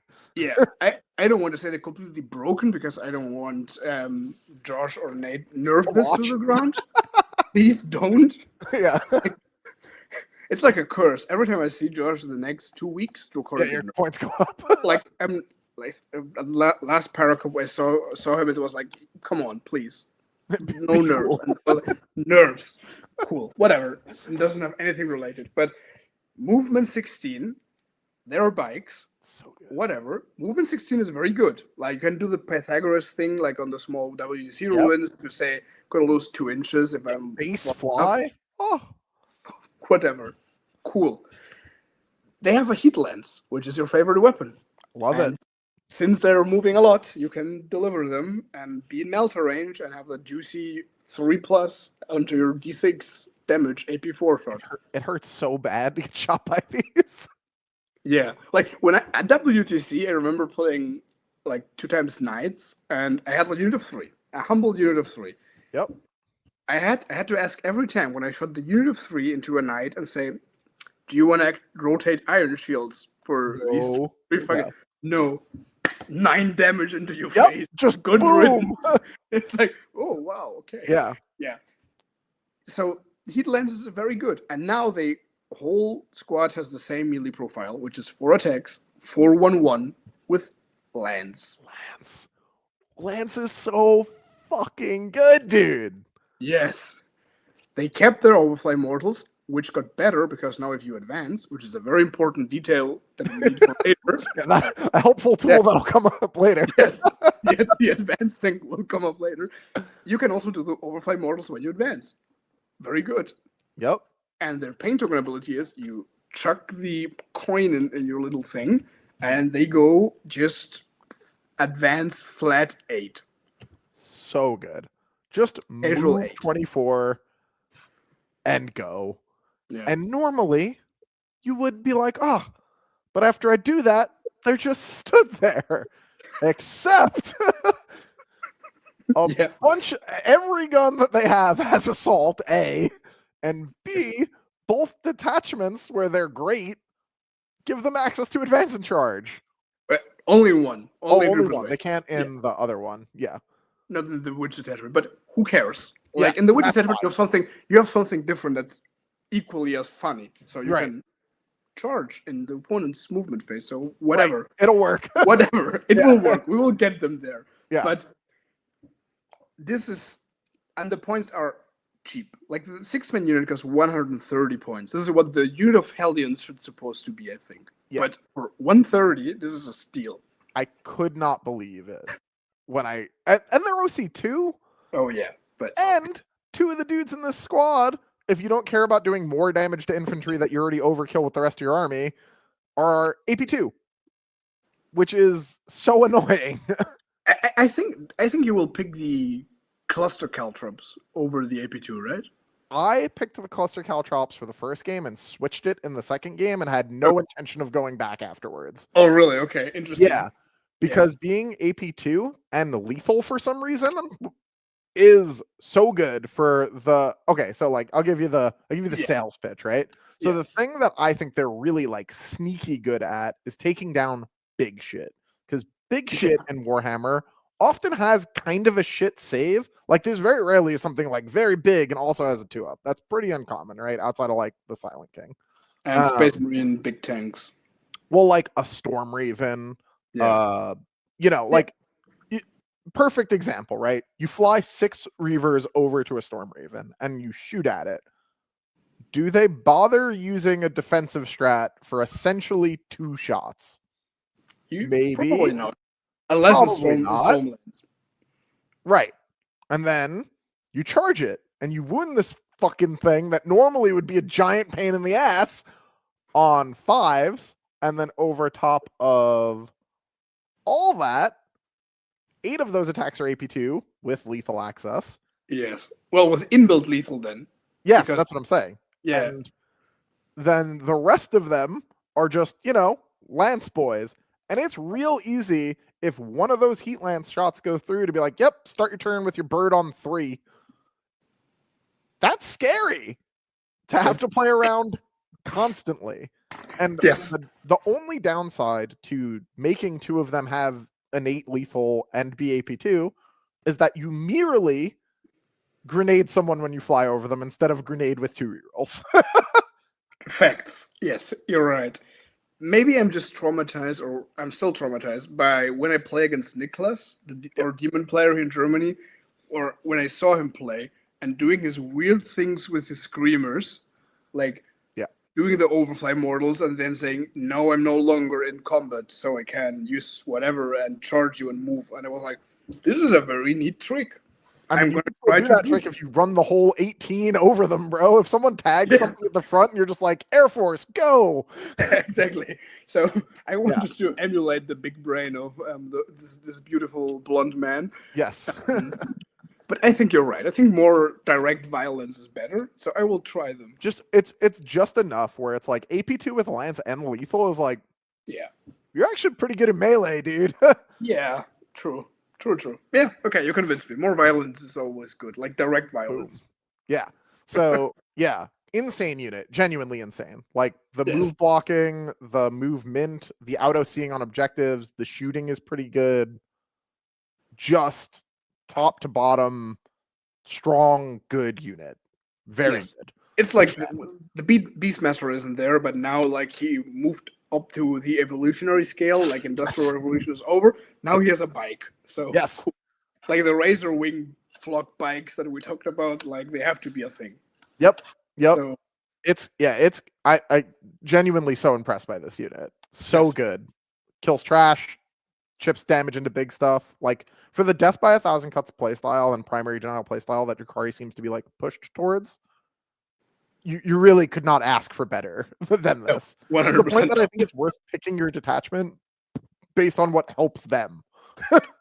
Yeah, and funnily enough, like the 2 detachments that I think like have most like competitive success are the ones that where Reaver bikes are better. So I don't know. Yeah, they are something else. All right. Next up is where they put the Drukhari Primarch ability, the pick 1. Yes, I wanted to make that joke, but our most iconic model. Yes. The pirate ship of the skies, the Raider.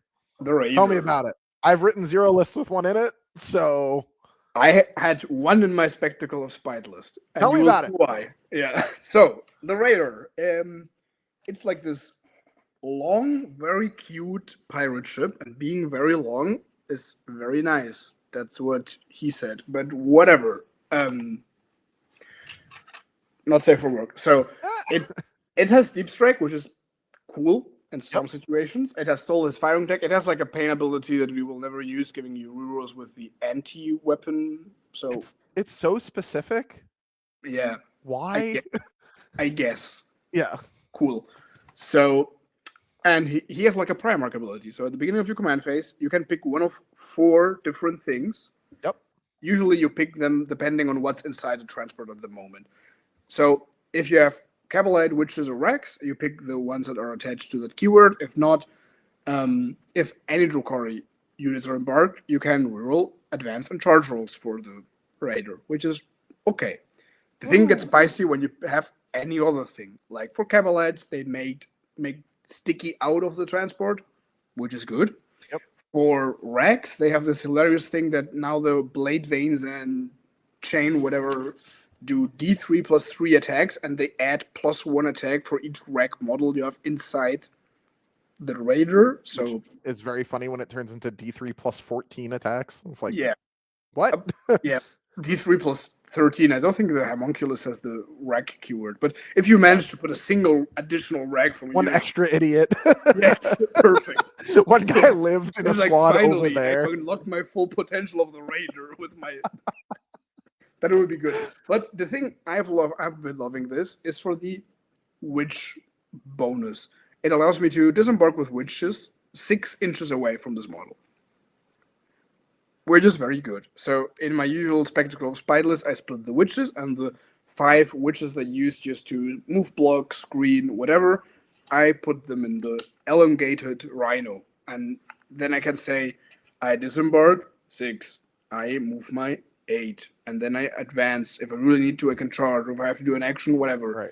So gives you a bit more flexibility of movement, which is you almost use good. it like a pseudo ruin, right? Like you put it behind a ruin, and then you're like, I put stuff into here, and hopefully no one ever shoots at it, and then I take stuff out, and all it is just like a movement buff that I cycle into. Yeah, and I mean it's fine. Even if you at some games I have to just run at people with it and say, okay, I'm going to charge you with this thing and be annoying. Get in the way. Yeah. If you want to remove your casualties and break my model, I'm going to be very angry at you. So careful. Yeah. Yeah, I think it's fine. I think the Raider is fine. Just that it gets like overshadowed by the Venom so much. It's a bit sad. Yeah. But it's okay. Or yeah, I mean, I think there was probably room to give it like maybe a different pain ability or something where it could have not gotten overshadowed by the Venom, right? Yeah. But the way Fly works now, and the fact that it doesn't have like, I think honestly, if you just gave it like its pain token ability was that it like gets assault ramp, maybe you'd take them over a Venom. Probably not, because getting back into a Venom is pretty fucked up. But at least we're having a conversation about what maybe you can do instead. Yeah. All right. Next up, I don't get this one, man. I'm going to be honest. There's a lot of things that you can do with your points in Drukhari. Lots of them even shoot pretty good. Why would you use this? The Ravager? The Ravager. The Primarch with guns. Good question. So there are some arguments that are like when you have already 3 years of Scourges and you need more guns, I guess that the Ravager is the next in line for that job. Yep.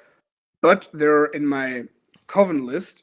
I've preferred playing Ravagers over Scourges just for the reason that I'm already running 12 idiots with high toughness. Mm-hmm. So if you want to shoot at my tanks, you're not shooting at my idiots. So whatever.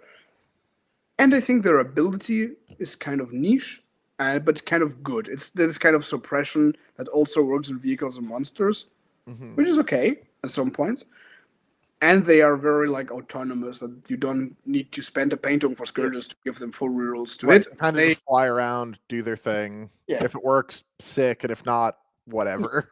Yeah. Like in Cartel, it's a different story because it buffs Cabal units a lot, but it's just like if you play 3 Dark Lances against something and doesn't put like a big please kill me marked on top of it. Right. Like if you're playing more vehicles or more idiots, then it's okay, but I don't see a world where you would actively pick them over Scourges in any world. You'd have to have 3 Scourges first, and by the time that's done, you're usually starting to get a bit thin on the points, and then, Yeah. Okay. I mean, Next, that disintegrator is a bit better. it did get better. That's true. Yeah. But again, you know, God nor man has invented a marine that can hide from a Drukhari. Yeah. So Like, oh, I can kill Marines are in the open, but wait, I can also kill the Marines behind the wall. yeah, Okay, I can kill cool. them wherever they're stood. I got that part down. Yes, thank you. Uh, all right. Next up, the humble hero, Yes. the The Venom. The the two Gravis MVP, Marines stapled together with worse defense. Why is it good? because it's small. It has somehow good guns against Marines for free on top of that. That's true. Oh, we need more guns that are good against Marines, I guess. Just Okay. in case. They allow you to split your Capellites and Witches, which is Huge. very good. Combat Yep. squatting people, very good. It's been good every And time it shows up in the rules. every time, yeah. Combat squad. Oh god. It's just good. Yeah. And they have this very good ability at the end of the fight phase, yours or mine, I can select a unit within 6, and then I embark. If I'm not in engagement range. Like the rule is a bit weirdly written in comparison to the index one, which was like very clear, like if you're not in engagement range, if you blah blah blah, you embark. Now it's like you can select one unit wholly within 6. If that unit could embark within this model, if it were your movement phase, it does so now. But Yeah. embarking in the movement phase requires like a movement, and in the charge Yeah. phase, don't move. And Yeah, if I don't move, it's a bit fucky. yeah, like I know what they mean. But they probably could have written it a bit more Yeah, clearly. I'm waiting for the first tournament. I go play this book that someone says, actually, you Yeah, you cannot didn't embark. move. And I was like, okay, Yep. I'm gonna embark yourself somewhere, Yes. but I'm not gonna tell you where. Yeah, very Um good. yeah, just top to bottom, pretty good. Do you foresee a world where you use the pain token ability? If I have to do like an action and I'm not getting there, Right. or I have used this ability once in my test games where I had to deliver malice somewhere far, like Got somewhere it. where You just needed people the would attack. Vect in a place. Yes. So Got it. these are the worlds where I would use the ability. But in general, just not a super commonly used one. I think No. it's probably worth mentioning at this point for these data sheets that are just like generically good and don't have a very good pain token ability. That's actually okay because there's only so many pain tokens to go around. And if a unit just has like a niche pain token ability and a good data sheet rule, that meshes pretty good with stuff like Scourges, who like you basically don't want to activate ever without a pain token. Yes. Or Incubi when we get to them. Like there's a couple of units that really need them. So the fact that not every unit's pain token ability is like the money maker for the unit is actually pretty important. Yes. 100%. And Uh, usually the venoms are like in specific spots on the map, and they're called venom pockets because right. venom, unless you want to build them with banners, Don't do that. don't do that. They're optional. And at this point, I want to call out all the judges at WTC that they're optional. Yes. I'm sorry. Oh man, I'm never gonna forget the face of Malta when some judges came and were like, "This Drukhari player doesn't have banners on the Venom," and Malta wasn't understanding the situation, and then he was thinking, "Am I gonna kill Power because he didn't put banners?" Luckily, he did not. But yeah, they are very small and they fit at WTC ruins very well, especially the They're big ruins. They it's can slam onto the edge, and then like, this is my safe space. it's challenging to explain to people how like weirdly proportioned they are because they're small, but also if you want to disembark from them and someone charges the one end, you can actually get out like on the other side and be pretty safe from Yes. like a pile in or something. Yes. So like it really depends on like where you get engaged and how, and like Yeah. that like very tiny minutia detail that 90% of armies would never matter, like where you charge their transport if you're planning a cascade. Again, something like a Venom is actually like kind of a big deal. Yes. Like at the moment where JPIs charged the Venom, I'm always telling my opponent, this is a puzzle that if you do it right, I'm very sad, but I'm Yeah. leaving up to you. Yeah, if Remember? you get it wrong, I might be alive, and that'd be pretty Yeah. cool. And then they fuck up and then I help them and then I cry. But Yeah, and then we just sad anyway. Yeah. yeah. It's like, oh, It's all a bluff. We're never actually gonna let them fuck it up. no. Next up, a candidate for most improved in the book by Oh, yeah. virtue of the fact of being complete garbage before and occasionally useful now. Yes. The fall from grace from ninth, from being God Killers incarnate, Mm. the succubus. Oh yeah. Take it away. So I have half of Barcelona having PTSD of the triptych whip witch and the northeast area of the United States. Yeah. So good times for us. I guess. For the people playing Drukhari. Yes, Stellar. I remember just saying, "Oh, I'm gonna fight here, and then I'm gonna move bye." Right there." Yeah, cool. So she definitely paid for her sins. That's okay, and now she's absolved finally, and she is good in the witch attachment. In other attachments, meh, it's okay. It's a tough ask. When you read the rules, like giving sustain to the unit and having full hit and wound rolls against character units and getting a CP whenever you kill a character. She should be decent, right? Yeah, but then you look at the melee weapon and you say, oh, it's damage 1, AP 2. Dude, if she was just damage 2. Less attacks, fewer attacks, a bit more damage. I think if she was, honest to God, I don't even think you'd have to reduce her attack count that much. I think she could be like 6 attacks and be damage 2. And she'd be just very good. Yeah, simply very good, but not you would never be like, oh my God, the fucking succubus. No. And in the witch attachment, you can have one that goes to and damage 2. And then when I activated her, I was like, oh, this like gives me a little bit of feeling of the comeback when I still had more hair on my head. But yeah, so it feels good to have 2 damage. Yes. But yeah, I mean, the rules are great. She synergizes very well with witches, obviously, because if you empower them in the charge phase, you have advanced charge and reroll charges. Right. I don't think you will never empower her in the movement phase because why would you? I don't know. Maybe if pain tokens lasted the whole turn, you would think about it. But yeah. but alas, they are not battle focused tokens, so they don't. I love it that it's like correctly written that you spend the pain token when you advance. It's not like at the beginning of the movement phase where the venom, so you can have like this little bit of play. So it can work. It can work. Yes. Yeah. But yeah, in general, if we ever run into like a rat meta again where there's just like random little GSC units everywhere, her giving 5 witches sustained is like, all right, you know. Yes. Especially on the gladiatorial weapons where 3 witches have 15 attacks. Right. Yeah. Yeah.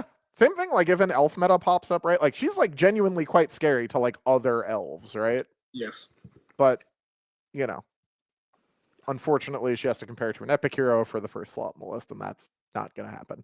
Like nobody's going to replace Mommy, I think. Yeah. But that's okay. Yeah.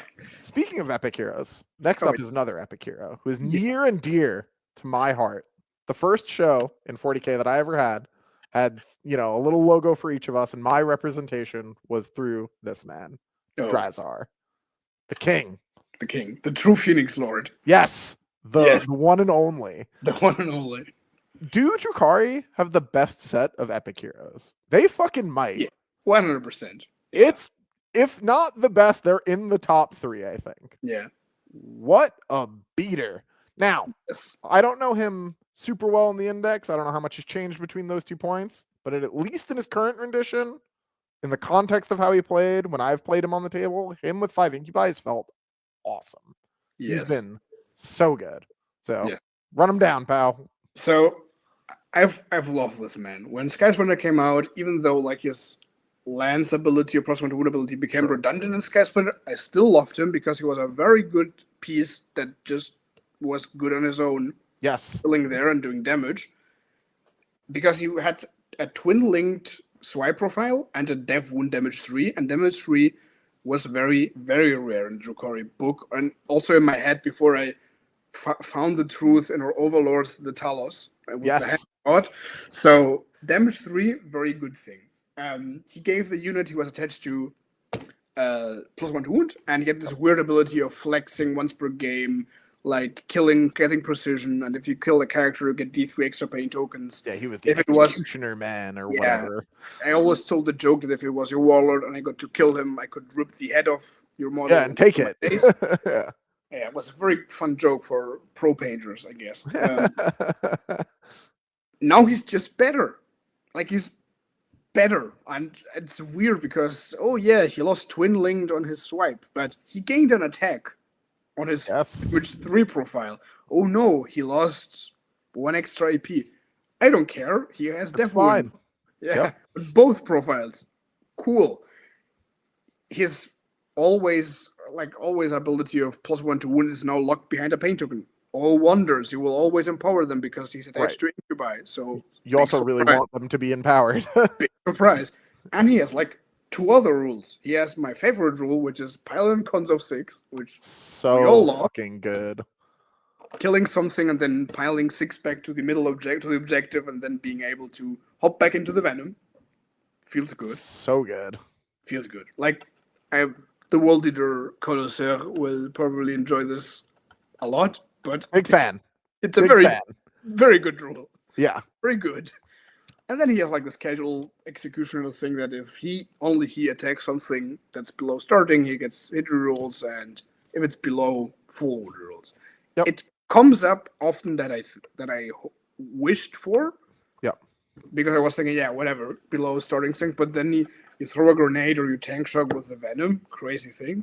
And then because Drukhari is so quick to be like, I do damage, a little bit of damage with this and a little bit of damage with that. He basically just has hit rerolls, and then from there it's like, maybe you trigger the wound rerolls. Yeah. And especially if then in some detachments where through Persuader you can give him sustained or lethal, and it's good. More attacks and still having hit rerolls, stonks. Good thing. Yeah, that shit adds up. He's very, very good. Yeah. He's like my second, like the second Venom I fill in all my lists is Dr. Dre with 5 Incubi. Yep. Yeah, I've been genuinely impressed by him at both the games I've played. He was very good both times. Well, next up is, we've alluded to them a whole bunch of fucking times in a row now. It's finally time to talk about them. The Incubi. Yes.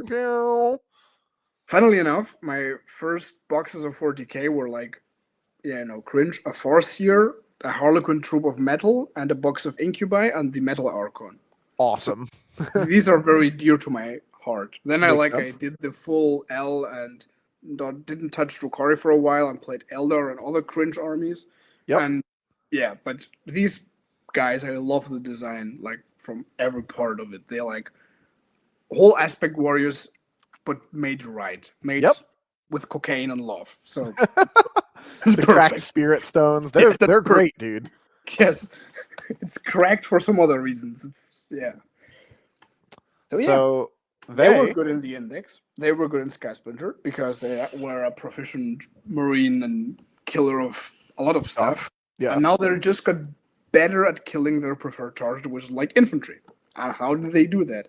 They gained 1 piece of strength, which doesn't sound much, but going to 4 to 5 is massive. Huge, yeah. Yes. The Clavix won 1 attack, which is good, and now I can roll like in boxes of 4 dice, which makes my OCD very happy. So I have 16 attacks, 15. Thank you very much. GW finally accepted that these are Eldar Craftworld Aspect Warriors and gave them the Shrine token, which you cannot use on your characters like their cousins. So annoying. but I'm not complaining. It's free. It's fine, but it is a little annoying. Like, either make it so the Eldar can't, or let the Drukhari do it. Like, pick one. Yeah.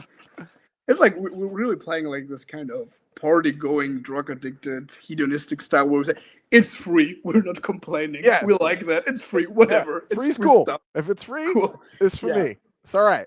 Yeah. And they still have this thing of Tormentors that at the beginning of the fight phase, each unit in engagement range has to take a battle shock test, and now the extra part, that's also free roll estate, if they hit something that is battle shock, they get +1 to hit.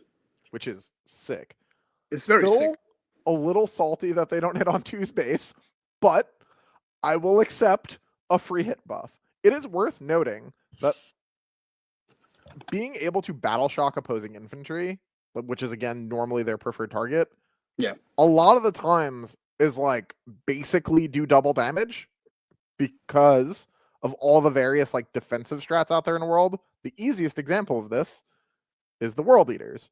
If you battle shock a 20 block and then get to punch it in the teeth with an Incubi unit, there will be a lot less of that 20 block there in a second. Yeah, like this happened. Like we have one guy here in Germany who is 12. I'm not kidding you. He Yep. plays very good 40k and he plays World Eaters. And he did the big mistake of running at me with 2 units of 20 when he only had 3 CPs. Not enough. Not enough, bro. Yeah.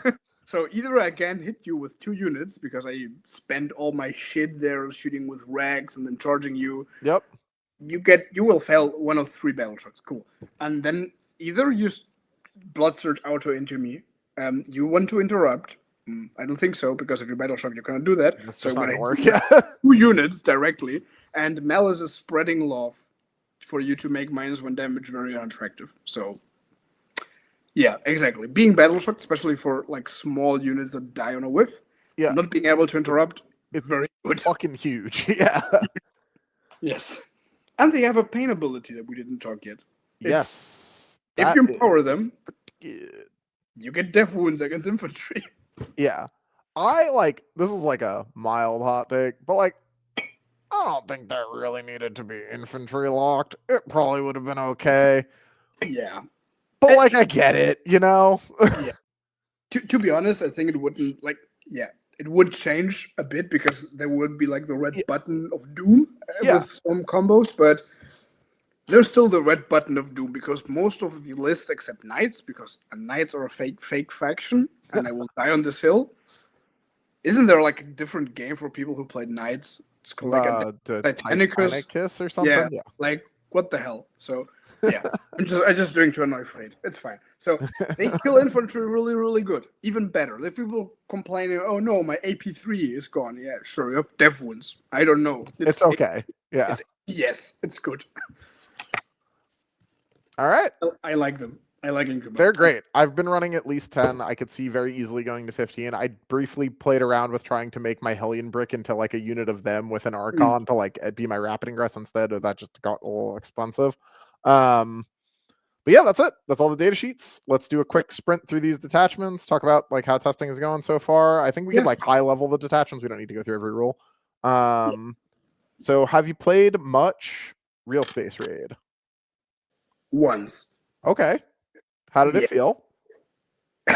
Okay, therapist, Dr. Anthony. Yes. It felt interesting. It felt like a bit bland. And bland is something that Drukhari want to have. Like, you have a bit of everything. You have specific detachment for Coven, for witches. But then it was like always, oh, if I had just a book dedicated to this part of the army, it would have been much more fun. And right. Like, yeah. And the ability is very boring. You just get more pain tokens. Sure. You get a shitload of pain tokens, but it's meh.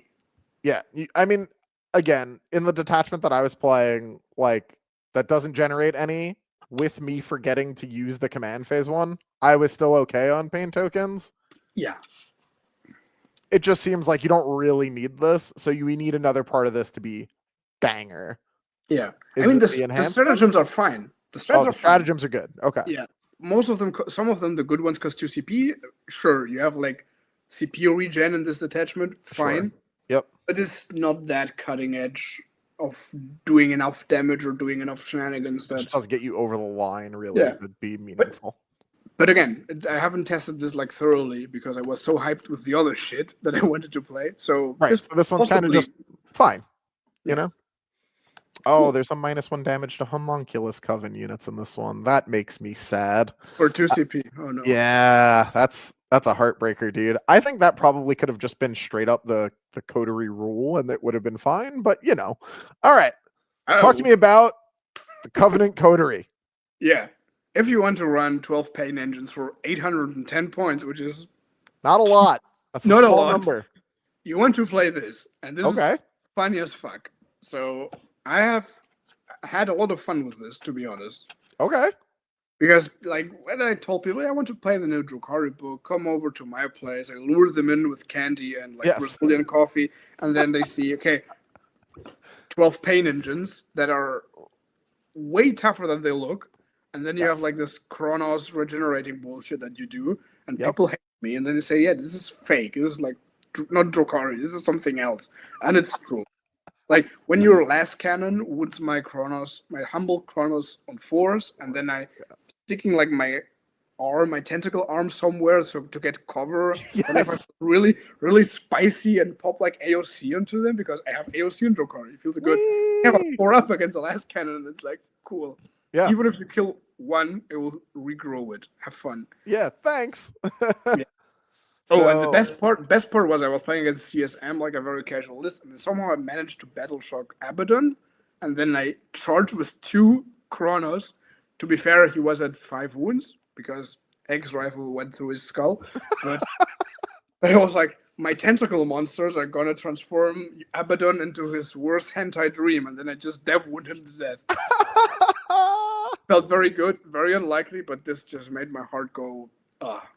that's so funny. Hell yeah. So are Yeah. any of the enhancements here good enough to justify taking a homunculus? Yeah, so in my list I run 2. I run 1 with the artisan thing to make the brick T5. Like the Yep. brick is a weird term because they're not that tough, but with T5 -1 to wound against, They're annoying enough that it's like, yeah, it's fine. It's fine. And then Okay. because you have access to, because you want a 10 brick of rags to survive, yes. glass cannon style, until you trigger it against the battle shock target that you want to destroy. Right. Yeah, and I play the Repugnomancer, the one that gives more bigger range. Yeah, an aura, right? Yeah, this is just basically of the homunculus and the venom going out, spreading love, then jumping back in, or not, or just eating him in the enemy line, finding a monster or something like Gilliman or Abaddon or whatever, Right. Just being like, and saying, "I am Fulgrim for 1 turn. I'm gonna poison you now." right, right. CP, because that thinks, and then they bonk him. Then Yep. he spends one other CP because you're swinging in CPs apparently in my head, and you get back up, and then you spread your aura of saying everyone takes a battle shock test. That's Sure. cool. Sounds Just very a good. pain In in my the head. ass. Yeah. It's cool. It's a cool thing. Yep. Talk to me about these stratagems. You have the Resing Homunculus. So Yep. because we don't have Urian anymore, at times, you have the classic of, oh, okay, kill something with a Drukhari unit, and everything in 9 that's visible has to take a battle shock. So bad. Why did they waste strat space on this? Thank you. This is the classic 6 stratagem that we will forget in a couple of seconds. Then we have the Fulgrim cosplay that you fight with a homunculus unit and you poison them. Yep. Funny. So whatever. I mean, against shit that's going to be there for the whole game, that is fucking annoying. Like 100%. Like if you like kind of like smash a homunculus very quickly into, I don't know, Gilliman or Gilliman's a good example, right? Where it's just like boop, boop, boop over and over again. Yeah. I mean, it's a bit gimmicky because it's still on a 4-up, but yeah, I don't know. It's like this classic stratagem where like noobs are very afraid, but good players are like, just like, what ahead. If he just rolls 4-ups all the time? Oh no. And it's like, sure, like the bell curve meme. Yeah. Then you have the Armor of Contempt, spending a pain token, and then if you survive the whole phase, you get that pain token back. Since AOC is like activation locked, maybe they should rewrite this to be also like activation locked. You get the pain token back. Sure. But whatever. Or they could do it the other way. They could just let it last the whole phase. Oh yeah, that would be fantastic. Yeah. You have a Blood Surge move, D6 with Talos. That's scary. That's good. They're not fast, so a little extra movement. Do this, the army. Yeah. And then the classic one is the thing that we were talking about, jumping through many different loops. If in the fight phase a Coven unit attacks a battle shock unit, you get dev wounds. What a stratagem, dude. What a stratagem. Why does this have to be 2CP? I know. I mean, I'm fine if it's 2CP and you cut the battle shock part. Sure. Yes. Fair enough, right? Yeah. Maybe it's 2CP and it always works, but if they're battle shocked, it's 1. Like, give me something, dude. Yeah. Fine. Yeah, this combined with Rex does a ludicrous amount of damage, especially because then you say, because they're anti. I have my Rex, but then you say, I'm going to activate the old man who is leading them, who has anti-infantry 2+ dev wounds. And he's D3 damage, right? He's not even like, And precision. Cool. It's funny. It's funny, yes. Next up is Sky Splinter, which didn't change much, right? It's still just like... No, If someone They- gets your venoms, you're boned, and that's kind of it. Yeah, like they changed some enhancement for the new paint token ability, but Sure. that's it. Makes sense. I think Skyswinter got hit most by losing the cord of the Archon. Yeah, That's very sad. they're not happy about that. They're not happy about that. But if you want to play like Boat City, that's where you go. That's where you go. All right, Mafia time. Mafia time, Mafia 3. Yeah. Give me a sales pitch, because to my untrained, chaos corrupted eye, this detachment looks terrible.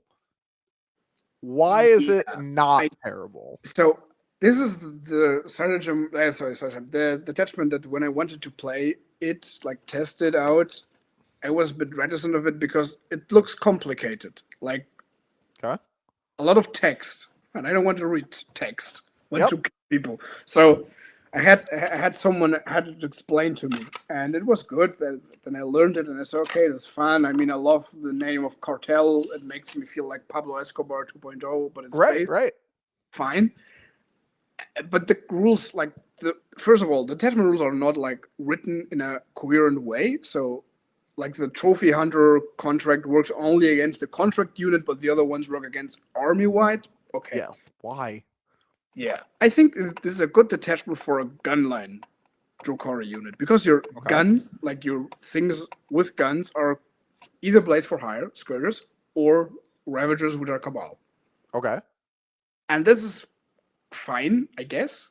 Something. Yeah, because having like lethal hits on your whole dark lances against a knight army, very good. That's or good. like saying I have dark lances even with sustained against infantry, not bad. Yep. The Ravager with the disintegrators likes having that guy stings. Yeah. Yeah. So it's like a bit of shooty the army because you have access of crits 5 against your contract unit, which I think a bit of a design flaw, but I'm gonna come to it now. Yeah. And you have like low nob 18, whatever. It's good for incubi that couldn't hop back into the Drukhari Uber or whatever. Yeah, and if they got stuck outside of a raider or something, right? Yeah. Fine. The problem I have is that one of the best stratagems is that the crits on 5 against your contract unit, but you give the opponent a lot of agency if you don't go first against the contract unit. Let's assume you pick a unit of 5 scouts, and the opponent goes first, and he says, oh, okay, so I'm gonna scoot back the scouts. I'm effectively removing them from the game, even like picking them up or whatever. Yep. And then you cannot cycle your contract, so you stack against infantry for the rest of the game. Cool. Because if when you kill your contract unit in the next command phase, you can pick another one. Cool. But getting it started is a complicated thing. And then your Taylor Toxin strat doesn't work, which is sad. Yeah. It seems like what probably should have happened is that your contract thing should have been like a contract unit type rather than a specific unit. Yes. They could have just been like, as long as you're against, insert relevant target for your contract type here, crit 5s or whatever it may be, right? But that's not what we got. We got some 8-step Lovecraftian deal nonsense. Yeah, I mean, the other way around is if you just make the first contract you generate in your command phase, like the strat. Because if it is the first, start of the first battle round, it's too much agency, my right? brain hurt. Like, I don't know what to pick at that point. It's like, do you want to pick something that my opponent wants to like keep on the back so I don't have access to it, or what do I pick? I have no idea. Yeah, it's a confusing. It's too complicated for my stupid brain. So yeah, me too. I just like this is too much. I read this once and was like, absolutely not, and just didn't like. I got like halfway through the detachment rule. I was like, these strats would have to be broken beyond belief, and then I checked them real quick, and they weren't. And I was like, all right, moving on. Yeah. But hey, I mean, it's very funny if we have a Hand of the Archon and some scourges without the heavy weapon shoot at something at your contract unit, and then they pop making a point. I mean, the strats of the best names, like Taken Alive, Making a Point, Enemies Without Number, and Double Cross. Fantastic names. Incredible. Incredible Lovecraftian names. But Making a Point gives you +1 AP and ballistic skill, and then you can just precision someone the shit out. Look, that's very funny. Yeah. Very fun. Yeah. You can make like a ghetto Court of the Archon unit on the charge if Yeah. you use making a point in the fight. Oh, just kidding. Shooting phase. Never mind. Sadly. All right. Let's get the good shit out. Yeah, Let's man. talk about it. The showstopper, the show stealer, even one Mhm. might say. Yes. Spectacle of Spite. Tell me, Oh, why should I not play Reaper's Wager to play this instead? I'm in love with this attachment. I mean, it's not about the Latin foot fetish I have, like with witches and stuff like this. No. It's just fun. I love witches. I love like this kind of melee shenanigans of throwaway stuff. Yep. And I was an average bile enjoyer back in the day. For a couple of days and then I say, okay, I'm going back to Drukhari. We have enough CSM players in Germany. But back to Drukhari. Drukhari. I like drugs in my detachment. In the game, obviously. In the game, obviously. Yeah. Same. Yeah, lol. And they all are very good. And the good thing is that you keep picking them at the beginning of your command phase. Like you cannot re-pick one. Sure. Or you can roll 2d6 and see what happens. Yeah, this is like a bit of the classical Berlin club experience. Either you invest all your night of getting one specific thing, or you say 2d6 and yeah, we'll see. We will see. Too much information, whatever. Makes sense. Yeah. And in this attachment, like it makes Hellions, Reavers, and Witches better. And we establish that those are all pretty good units. Pretty good units, yeah. Pretty good.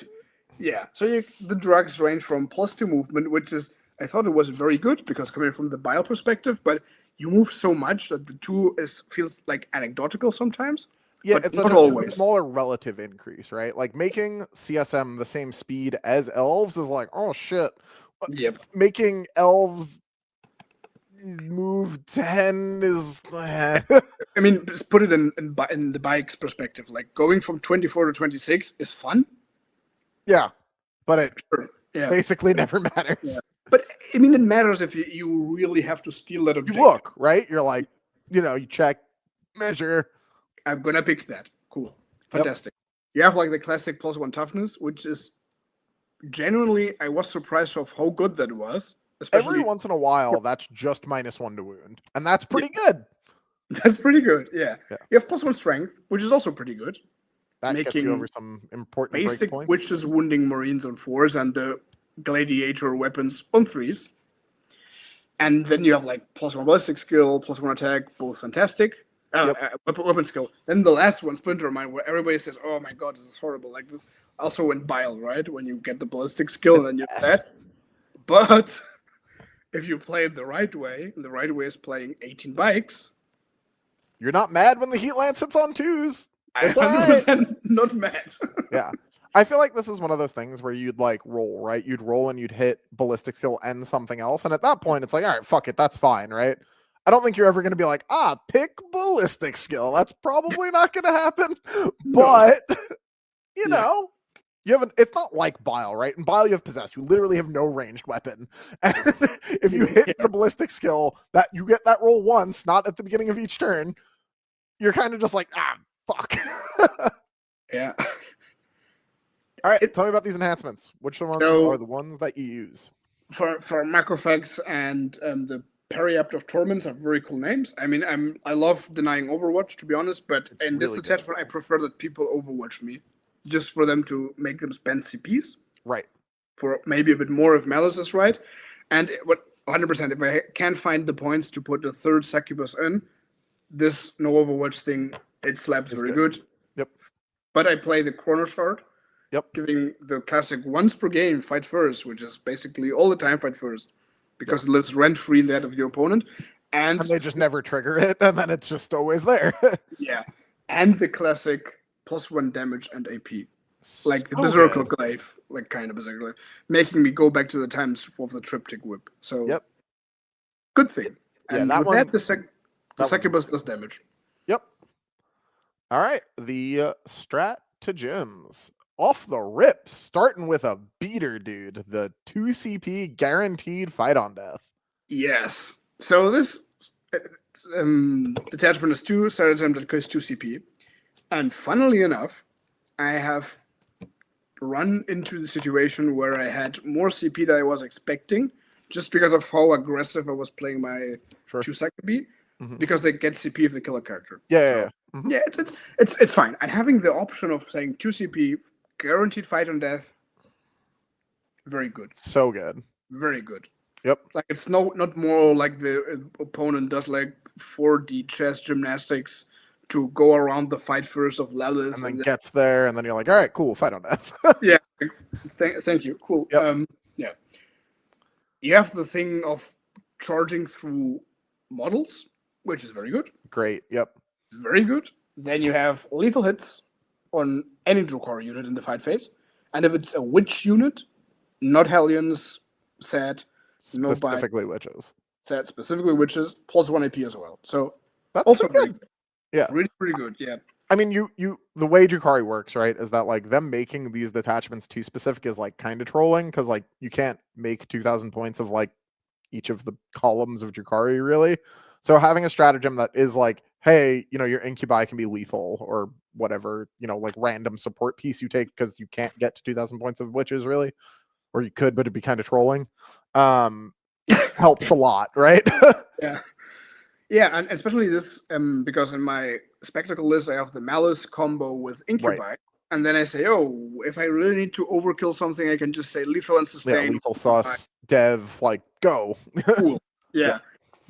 You have fallback shoot and charge for 1 CP. Which is so good. Yeah. And it's just any unit. Like, tagged scourges, don't care. Exactly. Yeah. Yes. You have the weird flex of Witch Cult unit getting a 5-up invul. Do you ever use this? Is this ever worth using? It just seems like you would. Oh, I have used it against sisters when I used the other stratagem that we're going to talk about it now. Mhm. And my opponent shot with sacrosanct against my teeth, my wishes. Oh, sure. I was like, I did an oopsie charging them. And no, they have pistols. I did an oopsie. Yeah. And then I did that, so the succubus and 3 survived, and then I was happy. And then Good enough. they did what they have to do. The reason we play all of this is for the best stratagem that I have. I mean, I love this stratagem. The only reason I love this thing so much is this. I challenge Met. End of opponent's movement phase, you pick a witch cult unit, so Hellions, witches, bikes. Yep. You select one unit within 9 of your unit that was set up on the battlefield this phase, or under normal or advanced move. So no fallback. Whatever. Okay. You declare a charge. It's so crazy that it's. Yeah, Yeah. just charge in their movement phase is wild. So many bad things can happen. People just like don't wrap their head around like what the context of like getting charged in your movement phase, like the chain cascade of horrible shit that can happen to you if you get caught out by this, basically. Yep. So and it's a tough one to play as the Drukhari pilot, because there's a lot of like, I should warn them, but also like I'm definitely like, I may not take advantage of this here, but if I don't tell you about it, it's a horrific gotcha. But if I tell you about it and you play around it too much, that's also trolling, just in a different way. And then managing that like social issue is kind of tough, right? Yeah.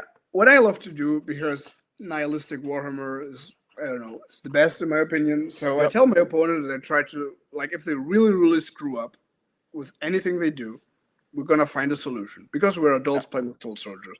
Yeah. But even just the threat of the stratagem, saying, makes people warps their decision making. Yeah, right? This is your movement phase. I'm going to get a coffee. And I'm going to be back in 15 minutes, and then you can tell me what you thought. Have fun. Yep. And they're still like thinking. And then they 120% miss something. For instance, in our game that I played, one of the test games, he moved everything out of 9 because he wanted to shoot something, and then he came in 9 of Hellions with a tank. Big mistake. Yeah. And then it was a 10-man unit of Hellions. It reactive moved into something else, and then it was a 9, and then it charged. Yeah. Oh, fuck. Yeah, shit happens. It's rough. I mean, even in that scenario, right? Like, you could have, like, let's say it wasn't a tank. Let's say it was an infantry unit that triggers the Hellions reactive move, right? if you're towards the end of the unit and it reactives into you, I feel like that's like the red alarm that goes off before something bad happens. Like the squishy elf unit moved towards me in my turn. Yeah. Why? Oh, now I'm in 9. I Yeah. guess. Yeah. Oh no! Oh no! Oh no! Yeah. Or against Death Guard, you can tell the Death Guard player, "Do you want to come in 6?" And then he probably says yes because I have pistols, and then you're dead. But right. it feels good. It feels good. Yeah. And bikes because you wound them on force, so it's okay. It's fine. You're probably not going to kill them. Is the problem? And then they get to swing and then he's still dead. Yeah, but that's okay. I'm fine that they're charging what I give them to That's charge. true. That's So, true. yeah. You get to pick at least. Yeah. That does help. Or I don't know, the 5 regular witches that you yeeted to do aero denial or whatever, then you say, I'm gonna put them aero denialing at your side of the board. Right. So if you want to get like a shooting lane in the middle, especially WTC where you charge you. This middle thing, you want to shoot with infantry there? Yeah. How about no? How about I spend 2 CP and I just charge with 5 witches and say that's your opinion, bro? Yeah, you just stay right there and that'll be cool. Yeah. Fantastic start of them. You can do so much bullshit. I love this. Yeah, and a lot of it is like contextual, right? So there's a degree here of like, as you know, I'm sure you took a bunch of advantage of this through your team's run leading up to and at WTC. People broadly don't have a bunch of experience against a particularly well piloted Drukhari, right? Yeah.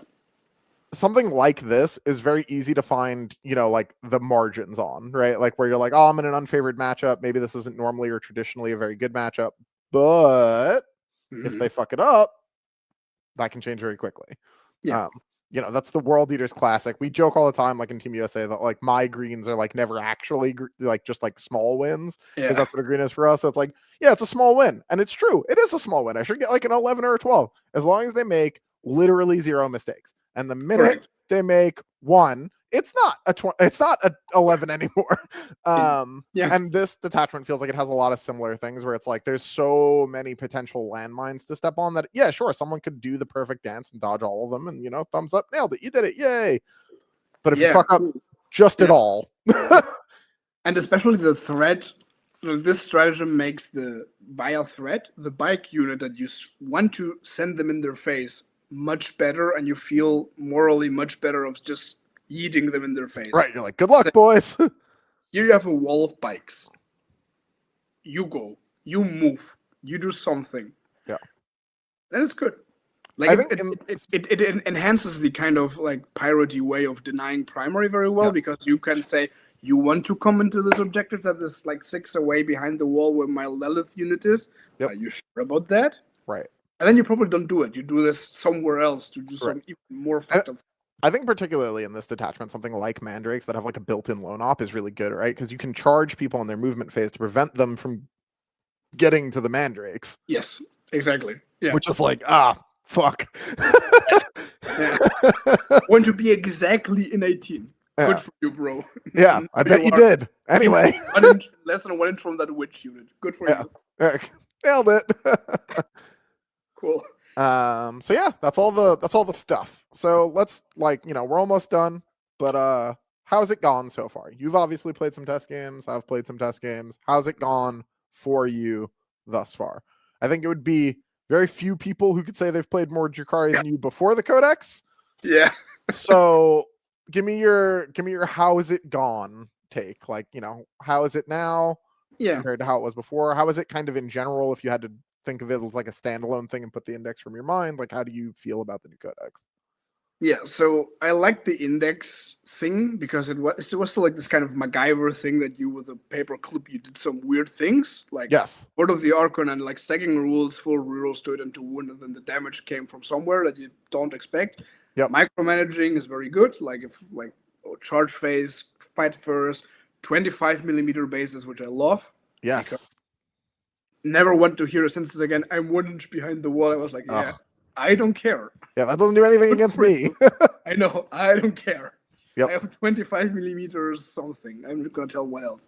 So that's like, and I like that the play style from now is just like more serious data sheet oriented. Like you don't have to do any janky shit. You can still do janky shit, but it feels more honest in a way. Like your data sheet X, you're good against X with that thing. Good.